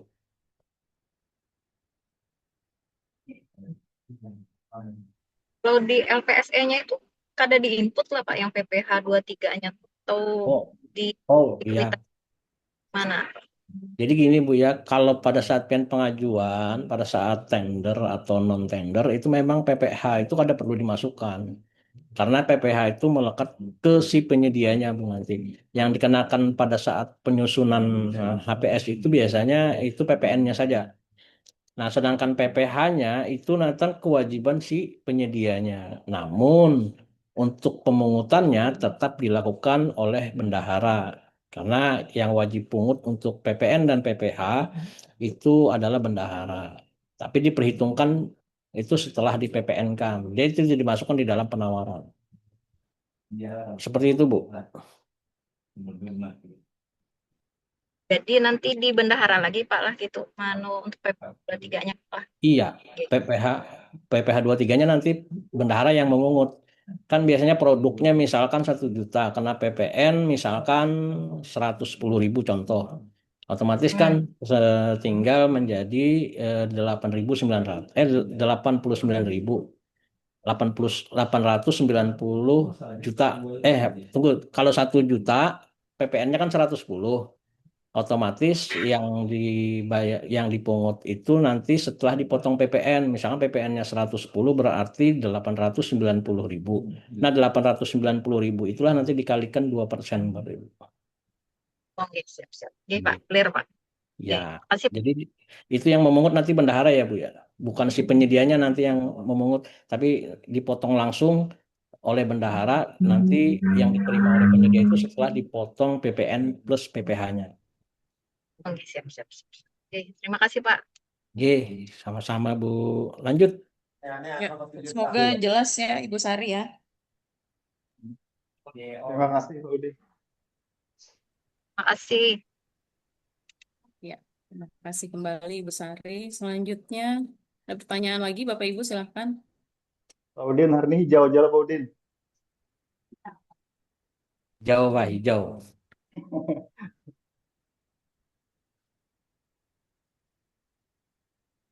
Anu lah, CEO ternyata Bu Nunung lah, Pak Iya. Adityan lah.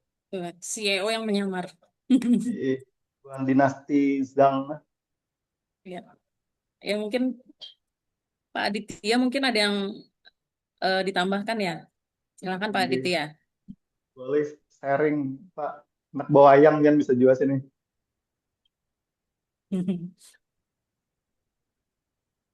Bapak Ibu silahkan mengisi daftar hadir ya, ada di kolom chat. Itu nanti ada sertifikat ya Pak Budi ya.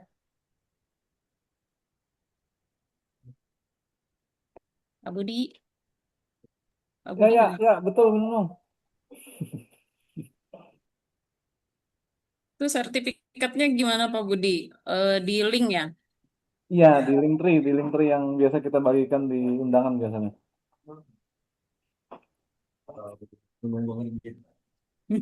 Tempat aku nggak mau diklik tuh ya, Nung ya. Absen ya.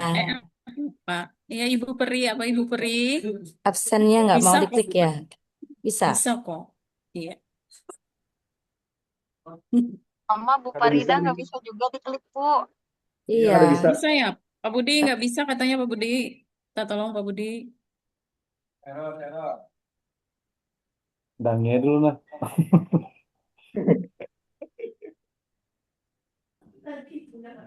Ini yang berpartisipasi hari ini sampai dengan jam sekarang ini ada 69 orang.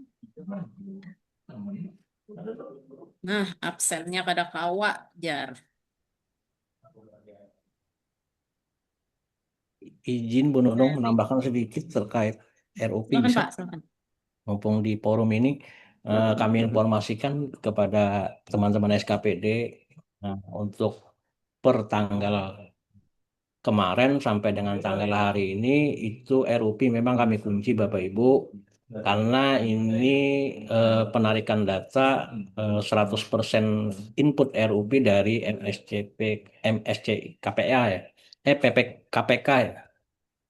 MCSP ya, MCSP KPK. Jadi kami mohon maaf ya Bapak Ibu, mungkin nanti akan kami buka kembali besok seandainya ada Bapak Ibu mau revisi atau ada perubahan-perubahan di RUP-nya. Mungkin itu aja yang bisa saya sampaikan Bapak Ibu. Jadi sehingga tidak ada lagi pertanyaan kenapa RUP kami kunci. Nah, karena ini proses penarikan data ya Bapak Ibu. Alhamdulillah untuk Provinsi Kalsel per 31 ini kita sudah 100%. Mungkin demikian Bu Nunung yang bisa kami sampaikan dulu. Nanti kalau ada diskusi bisa kita lanjutkan lagi. Ya, terima kasih Pak Farudin. Ini di kolom chat ada Ibu Fahriah Lab K3 hadir ya. Terima kasih Ibu Fahriah sudah berpartisipasi hadir dalam kegiatan Siring Praja edisi 23 hari ini ya. Iya, sama-sama Ibu. Ibu Fahriah mana ya orangnya ya? Untuk hari ini masih aman ya? Nggak apa namanya, nggak ada kegiatan lain sampai jam berapa tadi? Sama-sama. Untuk hari ini nggak ada kegiatan Bu, masih belum Iya, ada. aman Bu. Aman. Sudah ada link absen Izin, yang izin, sudah mohon diperbarui ya. Pak Bu Nunung, Pak Inggi, Inggi.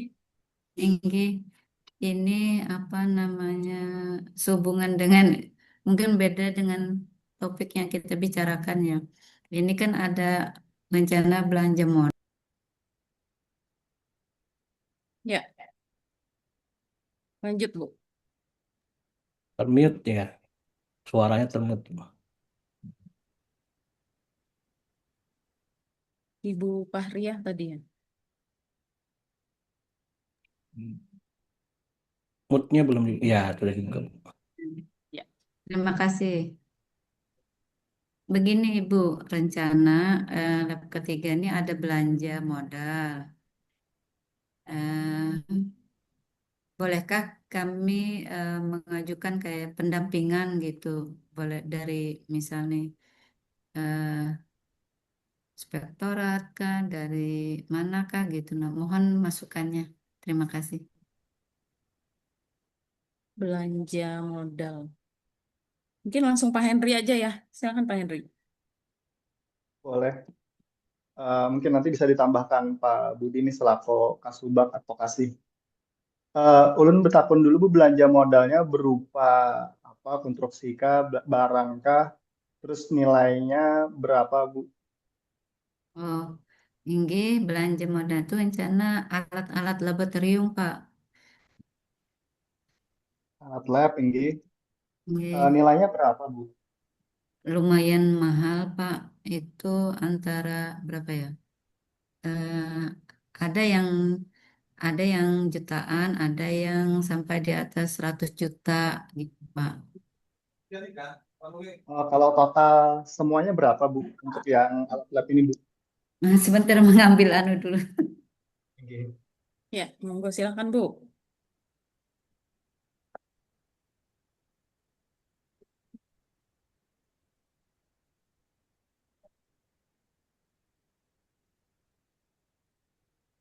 Lumayan sih ada 400-an, Pak. 400 jutaan. Oke. Ini di katalog adalah barangnya Bu. Ada, Ada di katalog konstruksi gula barangnya Bu. insya Allah ada. Ini kan pengajuan dari apa 2025 gitu ya. Jadi 2026 rencana dibelinya gitu. Oke. Oke. Itu tuh boleh Eh, lah belanjanya tuh pakai pendampingan biar kita nggak salah melangkah gitu Pak. Maksudnya. Bujur-bujur. Coba ulun jawab bola, tapi karena untuk detailnya pian bisa karena betakun lawan PIC dari lab K3 ini di bawah Dinas PU, Kak Bu. Lab K3 ini, Bu. Hmm, Nah, kurang Tran. ngerti, Pak. Mungkin Oh, Trans, Kak. Dinas Trans di ini. Dinas Tenaga Kerja dan Transmigrasi, Pak. Oh, gitu, salah, kira lab konstruksi. Jadi bulan pembelian alat sudah ada di katalog, nilai sekitar 400 ke totalnya, Bu. 463 jutaan. Jadi kalau Jarpian apakah boleh minta dampingnya atau kada, boleh, bukan ada larangan. Tapi eh, kalau ulun melihat secara kerumitan pekerjaan, insya Allah belum terlalu rumit. Itu tuh kalaunya yang hendak mengajukannya karena ada larangan, dia hendak mengajukan ke PBJ, hendak mengajukan ke inspektorat. Tapi kalau analisa ulun, karena pian takuni lagi karena lawan PIC pian supaya buhannya pamer sampai ke DPA-nya, karena tapi menurut analisa ulun sejauh ini masuk ngasih kategorinya sederhana, Bu, untuk pekerjaan pian, apalagi di katalog ada. Jadi yang perlu dipastikan karena nilai das 200 yang mengklik berarti bukan pejabat pengadaan, artinya PPK di wadah Pian yang dibantu oleh Pian. Makanya misalkan ada yang kurang paham, bisa aja bertakun ke Biro PBJ, bisa bertakun ke PIC-nya atau pejabat pengadaan yang dari Biro PBJ di sana, atau dia bisa ke LPSL bila ada paham. Insya Allah kalau hanya melihat ini masih kategori yang sederhana, mungkin karena jarang atau belum pernah melaksanakan nilai yang sebesar ini, Bula, jadi karena belum ada pengalaman itu, jadi dirasa perlu pendampingan. Tapi kalau secara umum sih masih kategorinya masih masih pengadaan sederhana, Bu. Kalau misalkan mengajukan pun kemungkinan didampingnya menurut ulun kecil, Bu. Paling kalau mau Pian bisa konsultasi aja. Mana nanti yang sebutkan tadi, Pian datangi konsultasi. Jadi hal-hal yang membuat Pian ragu, Pian Pian takuni lawan buhannya di sana. Nah, terkait nilai, karena nilainya tadi sekitar 400 nukar di katalog. Yang penting kan melakukan survei, Bu, ada harga pembanding di luar katalog utamakan, atau langsung di tokonya atau langsung misalkan ada di Tokopedia atau Shopee. Tapi kalau itu kan harus lebih teliti karena di Tokopedia atau Shopee itu harganya bisa ada yang tinggi benar, bisa ada yang rendah benar, dan perhatikan juga ongkos kirim atau ketentuan-ketentuan lain, misalkan kayak after sale service-nya itu kan kadang-kadang tiap toko atau tiap penyedia itu beda-beda, itu harus dipertimbangkan, itu berpengaruh harga. Nah, bila pian sudah berisi harga survei yang lengkap, itu pian insya Allah melaksanakannya aman aja. Misalkan ditakuni dari mana, kenapa memilih ini penyedianya, kenapa memilih barangnya ini, selama pian ada berisi data yang lengkap, kalau diperiksa pun pian sudah ada data-datanya, tinggal memperlihatkan aja lagi data-data yang pian punya itu, Bu. Nah, tapi kalau pian masih misalkan perlu dirasa ada yang ragu, rasa sih lebih tepatnya bukan pendampingan sih, belum sih, Bu. Tapi menurut ulun kan konsultasi aja, baik itu ke Biro PBJ atau ke SKPD yang pian sebutkan tadi. Dari ulun itu dulu, Bu. Ada tanggapan dari Ibu lagi? Oh, nggih. Terima kasih banyak, Pak. Ibu Pahriah itu dari penyelenggara, dari Pak Budi itu ada mengirimkan di kolom chat untuk SK tim pendamping, mungkin bisa nggih. pian cek Oh, siapa nggih. pendampingnya di lab K3 ya, Bu ya. Nggih. Nggih, terima kasih London. Nggih. Nggih, terima kasih Bu Nunung, Pak Ya, Hendri. terima kasih Bu Pahriah. Oke, sama-sama, Bu. Izin menambahkan Pak Hendri sedikit. Nah, silakan, Pak Udin. Jadi untuk kawan-kawan SKPD, kami menyarankan sih sebenarnya kalau yang sifatnya anggarannya besar, kalau memakai katalog, itu bagusnya kalau memang dimungkinkan menggunakan mini kompetisi, memang bagusnya menggunakan mini kompetisi Bapak Ibu. Karena kalau dengan mini kompetisi itu resikonya mungkin agak kecil ya ketimbang kita dengan metode negosiasi. Karena dengan negosiasi itu kita harus punya justifikasi kenapa kita memilih penyedia itu. Kemudian kenapa dengan harga itu mungkin nanti ada pembanding dengan yang lain, misalkan ada yang lebih murah dan yang lain-lain, itu bisa jadi masalah di kemudian hari. Sehingga kalau untuk lebih amannya, bagusnya itu memang kita menggunakan mini kompetisi, Bapak Ibu. Memang tidak salah sih kalau menggunakan metode negosiasi selama prosedur negosiasi itu dilaksanakan. Contoh misalkan kalau Bapak Ibu misalkan melakukan dengan metode negosiasi, Bapak Ibu harus punya namanya kertas kerja. Yang mana kertas kerja itu dia harus dilengkapi terlebih dahulu memiliki misalkan Bapak Ibu melakukan survei harga, kemudian justifikasi kenapa misalkan Bapak Ibu memilih si penyedia itu. Karena apa? Takutnya gini.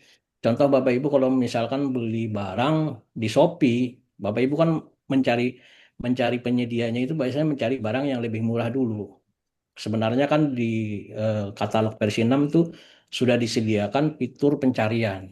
Misalkan Bapak Ibu mencari merek, misalkan mereknya contoh saja ya saya sebutkan misalkan Acer. Misalkan dengan laptopnya Mau merek Acer, tipenya misalkan tipe A5 misalkan. Kan banyak tuh orang jualan. Nah, kita harus melakukan yang namanya searching dulu kalau berdasarkan prosedur di katalog. Jadi setelah kita searching, cari harga yang paling termurah. Nah, itu kita harus dilakukan pengecekan satu-satu. Nah, paling murah, misalkan di nomor satu, itu harus kita cek dulu sesuai atau tidaknya dengan spek teknis yang kita butuhkan. Kalau memang yang paling murah itu spek teknis yang Bapak Ibu butuhkan itu udah sesuai, Bapak Ibu sebenarnya wajib belinya yang paling murah. Kalau memang itu pakai metode negosiasi, Bapak Ibu. Nah, misalkan di yang paling murah itu ternyata setelah kita cek, misalkan oh ternyata yang paling murah itu tidak dilengkapi dengan misalkan purna jual dan lain-lain, Bapak Ibu bisa lanjut ke nomor 2. Kalau nomor 2 tidak sesuai spek, lanjut ke urutan paling termurah nomor 3. Nah, selanjutnya sampai dengan ketemu dengan spek teknis yang eh, memang Bapak Ibu butuhkan. Nah, sehingga apa? Seandainya nanti misalkan kita memakai metode negosiasi, kenapa Bapak Ibu memilih misalkan yang nomor 4 tadi, si penyedia A tadi, Bapak Ibu punya justifikasi kertas kerja karena kita sudah ngecek dari yang paling murah, yang nomor urut 1, 2, dan 3 itu tidak sesuai spek, maka kita pilihlah yang nomor 4. Nah, nomor 4 itu kita punya justifikasi kenapa memilih si yang itu misalkan. Karena ini kan anggarannya besar, Bapak Ibu. Nah, kalau untuk lebih amannya lagi, kenapa saya sarankan dengan mini kompetisi? Karena kalau dengan mini kompetisi, kertas kerja itu yang membuatkan nanti sistem, Bapak Ibu. Karena itu berdasarkan penawaran dari si penyedia. Dia paling rendah, otomatis itulah yang paling di atas ya urutannya. Nah, kemudian setelah kita evaluasi nomor 1 ternyata tidak sesuai, baru lanjut ke nomor 2. Nah, nomor 2 lanjut ke nomor 3. Nah, kita memilih yang nomor 3 itu karena kita pakai mini kompetisi, kita mau tidak mau nomor 3 itu harus menang. Dan justifikasinya apa? Justifikasinya jelas, karena berdasarkan penawaran melalui mini kompetisi tersebut, Bapak Ibu. Nah, mungkin itu saran ulun lah kalau untuk dana atau anggaran yang besar. Bagusnya dengan mini kompetisi itu. Sebenarnya tapi tidak menutup kemungkinan kalau Bapak Ibu mau menggunakan metode negosiasi. Namun untuk dokumen kertas kerja teknis itu harus Bapak Ibu persiapkan lebih apa lebih bagus untuk sebagai bahan pertanggungjawaban. Mungkin demikian yang bisa saya sampaikan. Terima kasih, Bu. ya, terima kasih Pak Rudin eh, tambahan masukannya ya. Oh, Ibu Fahriah nih minta kirim nih Pak Fahrudin langkah-langkah.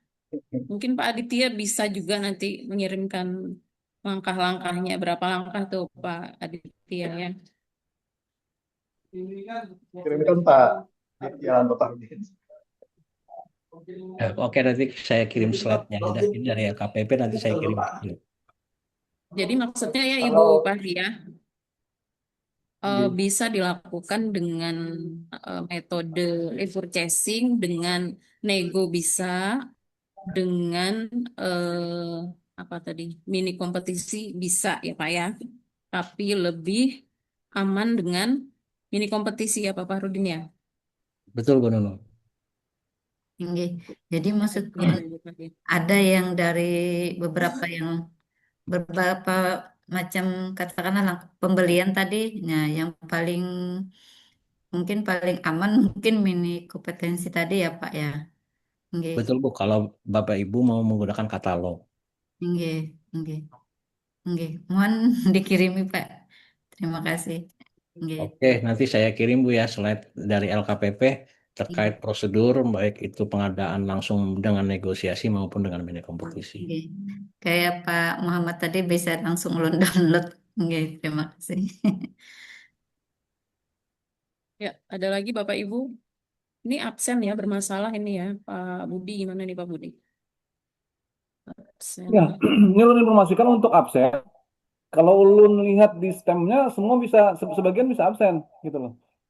Ini mungkin yang belum login, dia harus login Zoom-nya, pakai akun.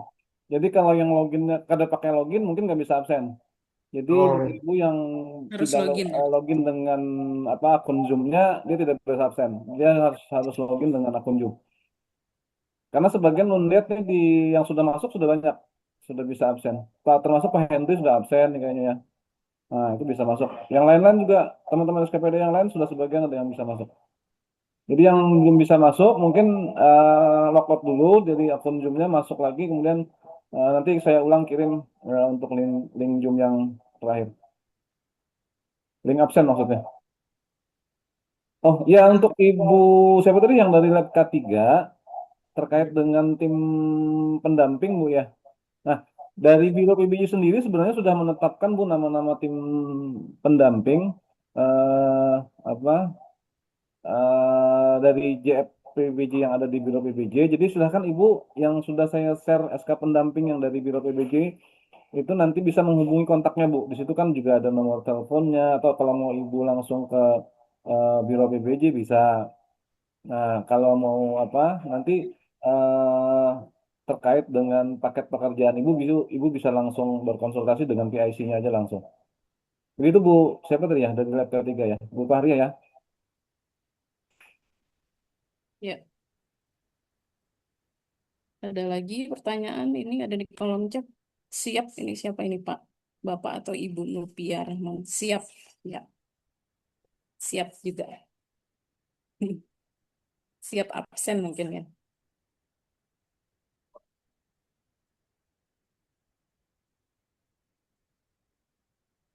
Henry, bagaimana mungkin ada lagi yang paparan udah habis ya tadi ya? Kalau Ulun dari Ulun sudah sih Bu. Mungkin Pian mau berpantun lagi bisa nih. Mungkin sudah mulai di penghujung-penghujung nih. Banyak stok pantun kok. Masih ada 30 menit Pak Henry. Beliuran kita pepantun.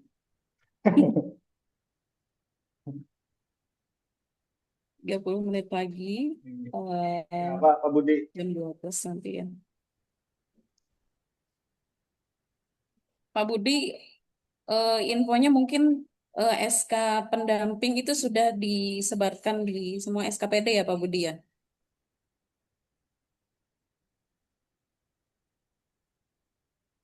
Pak Budi? Mana Pak Budi? Sebentar. Gimana Bu? SK pendamping itu kan baru ya Pak ya? Itu sudah disebarkan ya Pak ya ke SKPD ya? Kita pernah share di grupnya Sirup kalau nggak salah.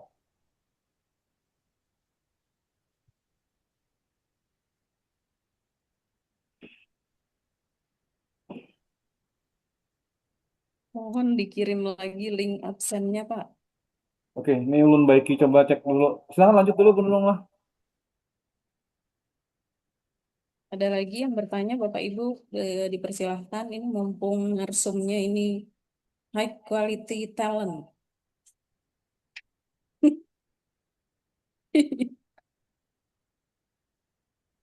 Untuk kemampuan biaya EO bagaimana Pak Henry? Apakah kira-kira kemampuan SKPD sudah jelas jika menghitung sendiri biayanya? Tuh, gimana Pak? Pak Henry gimana? Tanggapin Pak Henry. Dari Pak Aditya lah. Ya. Apakah kira-kira sudah cukup jelas jika menghitung sendiri biayanya? Nah, insya Allah cukup jelas Pak Aditya. Nanti kalaupun ada yang kurang jelas, itu tadi bisa bertanya kepada PIC yang di-share Pak Budi tadi. Nah, mungkin ini hanya pembuka aja juga sebagai pemicu ketaatan terhadap regulasi. Jadi untuk yang detailnya mungkin nanti bisa kalau ada yang kurang paham lagi betakun lawan yang di PIC tadi lawan Pak Aditya betakun bisa juga karena terkait apa yang kurang-kurang jelas. Kalau materinya sudah di-share juga lagi karena, nah kalau Pang ada yang kurang paham karena dari eh, berkas-berkas yang di-share itu karena bisa aja ditakoni kepada PIC yang sudah ditunjuk dari Biro PBJ.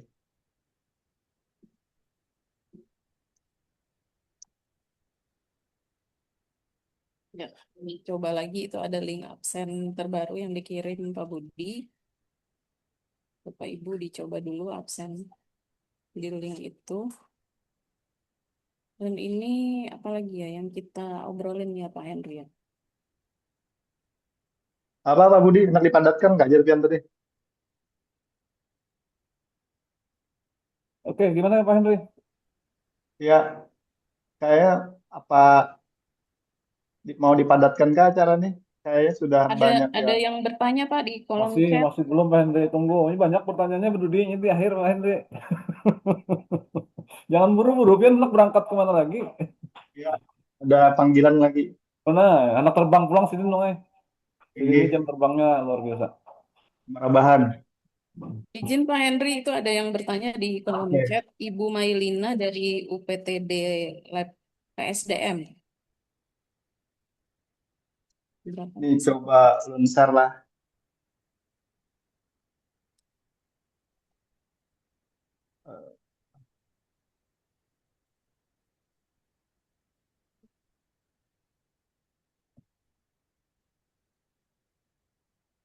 Berarti itu pekerjaan konsultan ya Pak Henry, yang pengawas untuk belanja pemeliharaan gedung kantor.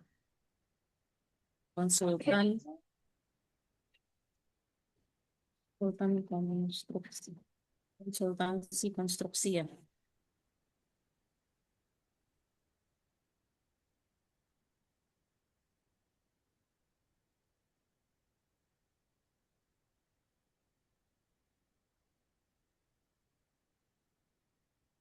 Pertanyaan tadi berapa nilai untuk pekerjaan?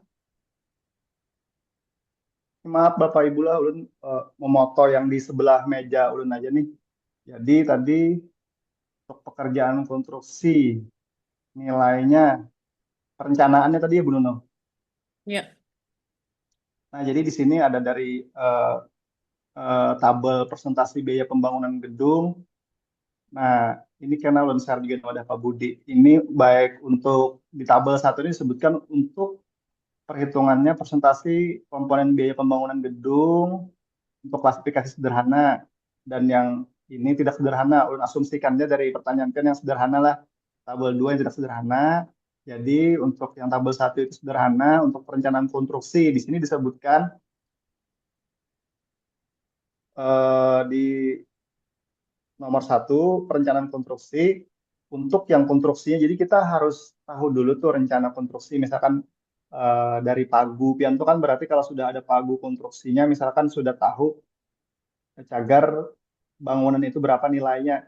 Nah, itu bisa aja dari perhitungan yang dikeluarkan BPKAD apa Bapeda pian menghitung luasannya berapa, perkiraan dari situ dapat nilai konstruksinya, kalau tuh pian tentukan berapa nilai perencanaannya untuk konstruksi. Nah, di sini disebutkan biaya konstruksi juta fisik untuk yang konstruksinya nilainya 0 sampai 250 juta rupiah itu kalau sesuai aturan itu 18,11%. Nah, jadi nilainya segitu kalau misalkan sesuai ini. Tapi pian memang agak berat tuh kayaknya tuh perencanaannya. Kalau coba hitung misalkan 50 juta, 18,11% dikali 50 juta. Nah, artinya sekitar 9.055.000 Bu untuk perhitungannya untuk perencanaan konstruksi. Nah, dan di sini ini karena ranknya kalau misalkan nilainya 200 untuk konstruksi 250 juta sampai 500 juta itu ada ranknya. Jadi 18,11% sampai dengan 15,03%. Nah, jadi ini ada ranknya nih. Kalau yang di bawah 250 ini kan ada ranknya. Jadi 18,11%. Nah, jadi nilainya untuk 50 juta tadi 9.055.000 rupiah. Jadi hampir 20%. Itu Pang, kenapa besarnya jarja memang itu Pak untuk menghargai dari konsultan tadi karena konsultan itu kan yang dibayar adalah olah pikirnya, artinya keahliannya, brandware-nya, jadi itu yang harus dibayar. Nah, kalau misalkan memang di tahun ini sudah kurang, jadi imunnya kurang, ya disesuaikan ya, bisa diolah misalkan perencanaannya, kadang perencanaannya bisa aja bangunan misalkan sederhana, kado sah sebulan misalkan diolah masa pelaksanaannya misalkan seminggu ya kah, atau 15 hari ya kah. Ini apakah Pian sudah, anu belum takut Bu, apakah sudah ada perencanaannya di DPA Pian kah untuk konstruksi ini atau belum kah di tahun ini?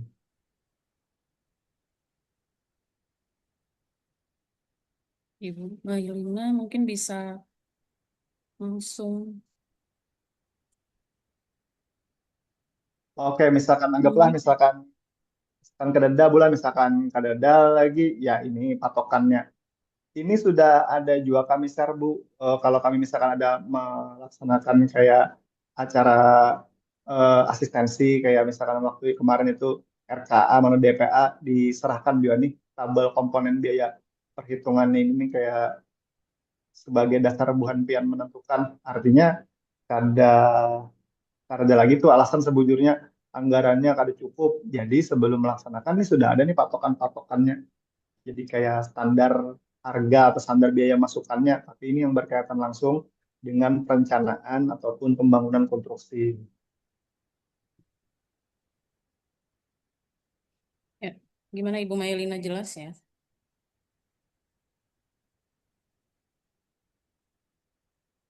Ibu Mailina dari UPTD Lab SDM. Oke. Terima kasih Ya. Bu Mailin.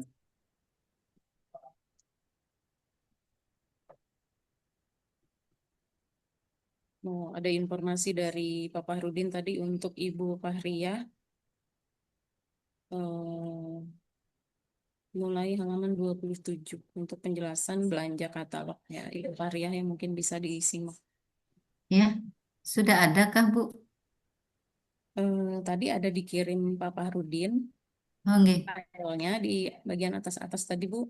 Terus infonya itu dari halaman 27 penjelasan belanja tentang e-katalog.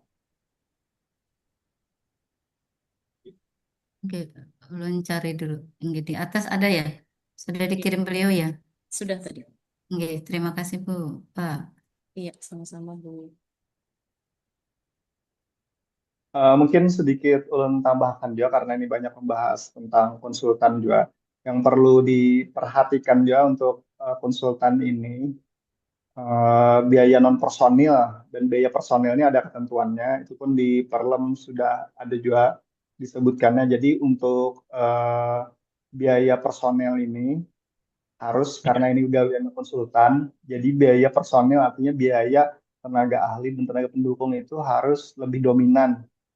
Jadi minimal itu 60% dari biaya non personil. Biaya non personil tadi yang kayak ditanyakan Pak Sarip tadi, kayak misalkan sewa gedung, kayak misalkan untuk komunikasi, kendaraan, untuk pembuatan laporan itu maksimalnya 40%. Nah, tapi bisa aja sebujurnya juga itu tuh lebih tinggi untuk pekerjaan-pekerjaan yang eh, pekerjaan-pekerjaan memang bersifat khusus. Kayak misalkan inya gawiannya tuh kayak misalkan yang perlu peralatan besar, untuk kajian-kajian, misalkan menguji tanah, menguji apa, kalau misalkan berdasarkan perhitungan besar memang bukan di tenaga personilnya itu bisa aja lebih besar, tapi untuk secara umumnya yang bukan bersifat khusus itu tenaga ahlinya itu harus 60%. Jadi artinya biaya yang non tenaga ahli maksimalnya hanya 40%. Jadi jangan sampai lebih besar biaya yang bukan berhubungan dengan personilnya. Itu 40% aja. Mungkin itu yang harus dicermati juga saat penyusunan HPS dari jasa konsultansi konstruksi dan maupun non konstruksi. Ya, itu ada di kolom chat dari Pak Aditya ini yang sangat aktif sekali ya hari ini ya. Untuk perencanaan anggaran tahun 2027, jika ada belanja modal pekerjaan konstruksi bisa dihitung mulai sekarang Pak Henry, sekedar saran. Ah ya, itu betul masukannya bagus tuh Pak Budi dari Pak Iya, Aditya. ini Pak Aditya ini WFA mungkin beliau dari LKPP nih. Ya, saya juga mengingatkan juga nih Bapak Ibu yang ada di SKPD ini terkait dengan pekerjaan-pekerjaan yang bersifat konstruksi atau apa pemeliharaan ya untuk perencanaan, pengawasan maupun pembangunan fisiknya. Kalau memang dalam hal ke depan di tahun 2007 nanti ada kegiatan seperti ini di SKPD, tolong bisa dimanfaatkan fasilitas yang ada di PBJ, Bu. Jadi kita kebetulan saya di Kasubag Pendampingan dan Konsultasi manfaatkan fasilitas ini karena Biro PBJ itu kita membuka layanan konsultasi. Jadi harapannya layanan ini mungkin bisa dimanfaatkan sebaik-baiknya oleh teman-teman di SKPD nanti supaya ke depan dalam penyusunan-penyusunan apa penganggaran terkait dengan pembangunan-pembangunan fisik ya khususnya fisik kemudian apa pemeliharaan itu tidak ada lagi nanti apa item-item yang tertinggal karena seperti yang disampaikan oleh Pak Hendy tadi banyak teman-teman SKPD yang tidak menganggarkan seperti konsultan perencananya kemudian konsultan pengawasnya sementara apa pembangunan ini adalah berkaitan dengan pembangunan fisik. Nah, untuk ke depan, jadi silahkan kami membuka ruang Biro BBJ untuk Bapak Ibu berkonsultasi lah, berkonsultasi. Kita sudah juga membuat tim teman-teman JRP BBJ ini untuk memberikan fasilitasi ke apa ke SKPD dengan membentuk PIC. Jadi eh, Bapak Ibu sudah ada nama-nama tim pendamping ini untuk melayani konsultasi di Biro PBJ untuk melayani konsultasi Bapak Ibu sekalian. Ulun minta respon terkait absen gimana ya? Ada masalah lagi tidak? Aman, Pak, aman. Oh, aman bisa deh. Pak Aditya sudah absen belum nih?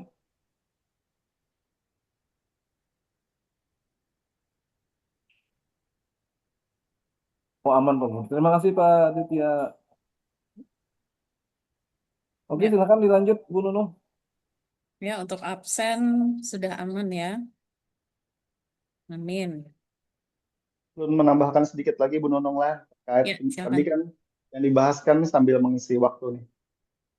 Perhitungan HPS jasa konstruksi tadi kan yang dibahas tentang biaya langsung personil itu salah satu istihad aja dari tiga metode perhitungan dalam penyusunan HPS jasa konsultasi konstruksi ini itu yang biaya langsung non personil itu adalah metode perhitungan berbasis biaya artinya cost based rate. Jadi itu adalah salah satu eh, yang dapat digunakan dalam perhitungan. Kemudian ada lagi sebenarnya itu ada metode perhitungan berbasis pasar. Jadi harga pasar pun bisa juga digunakan untuk apa? Untuk perhitungan HPS-nya. Jadi membandingkan biaya untuk menghasilkan keluaran pekerjaan output dengan tarif yang berlaku di pasar. Nah, itu bisa juga. Jadi bukan satu-satunya untuk yang tadi tapi pada umumnya dilakukan itu karena lebih lebih mudah secara apa? Secara mempertanggungjawabkannya itu karena sudah ada dasar-dasar tertentunya. Kemudian ada lagi yang ketiga, metode perhitungan berbasis keahlian. Jadi berdasarkan keahlian eksklusif disediakan dari si pemilik jasa konsultasinya itu bisa juga dilakukan. Nah, tapi ini memang jarang digunakan ya. Jadi yang disampaikan tadi yang hampir rata-rata digunakan oleh rekan-rekan di Kalsel yang pertama tadi. Jadi bukan metode yang berbasis pasar, bukan berbasis keahlian, tapi yang berbasis biaya itu yang digunakan. Yang berbasis biaya tadi terdiri dari biaya langsung personil dan biaya langsung non personil. Itu terkait itu untuk detailnya ada juga di Perlem 12 yang cari aja metode perhitungan berbasis biaya kata kuncinya. Nah, itu kan yang muncul untuk penjelasan yang mau disampaikan tadi. Ya, kira-kira ada lagi pertanyaan dari Bapak Ibu. Teman-teman, waktunya sisa sekitar 10 menit lagi ya Bapak Ibu. Atau ada tanggapan dari teman-teman senior dari JEPPBJ, silahkan bisa juga.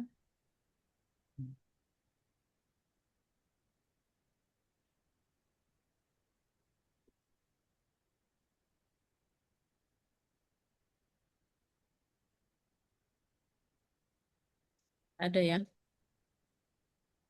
Pak Budi, gimana Pak Budi? Nunggu sampai jam 12 pas ya?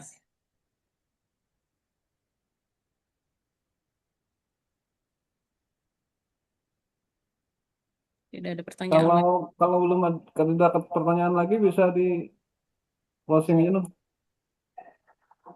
Ya, baik Bapak Ibu.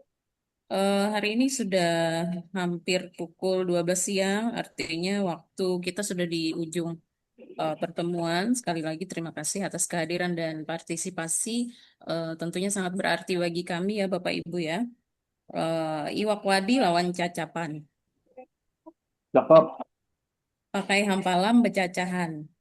Ayo kita beimbayan, siap-siap tulak makanan. Hai. Baik, semoga bermanfaat. Salah hilap kami mohon maaf. Sampai jumpa di Siring Praja edisi lainnya. Bekerja bersama, merangkul semua. Wassalamualaikum warahmatullahi wabarakatuh. Waalaikumsalam warahmatullahi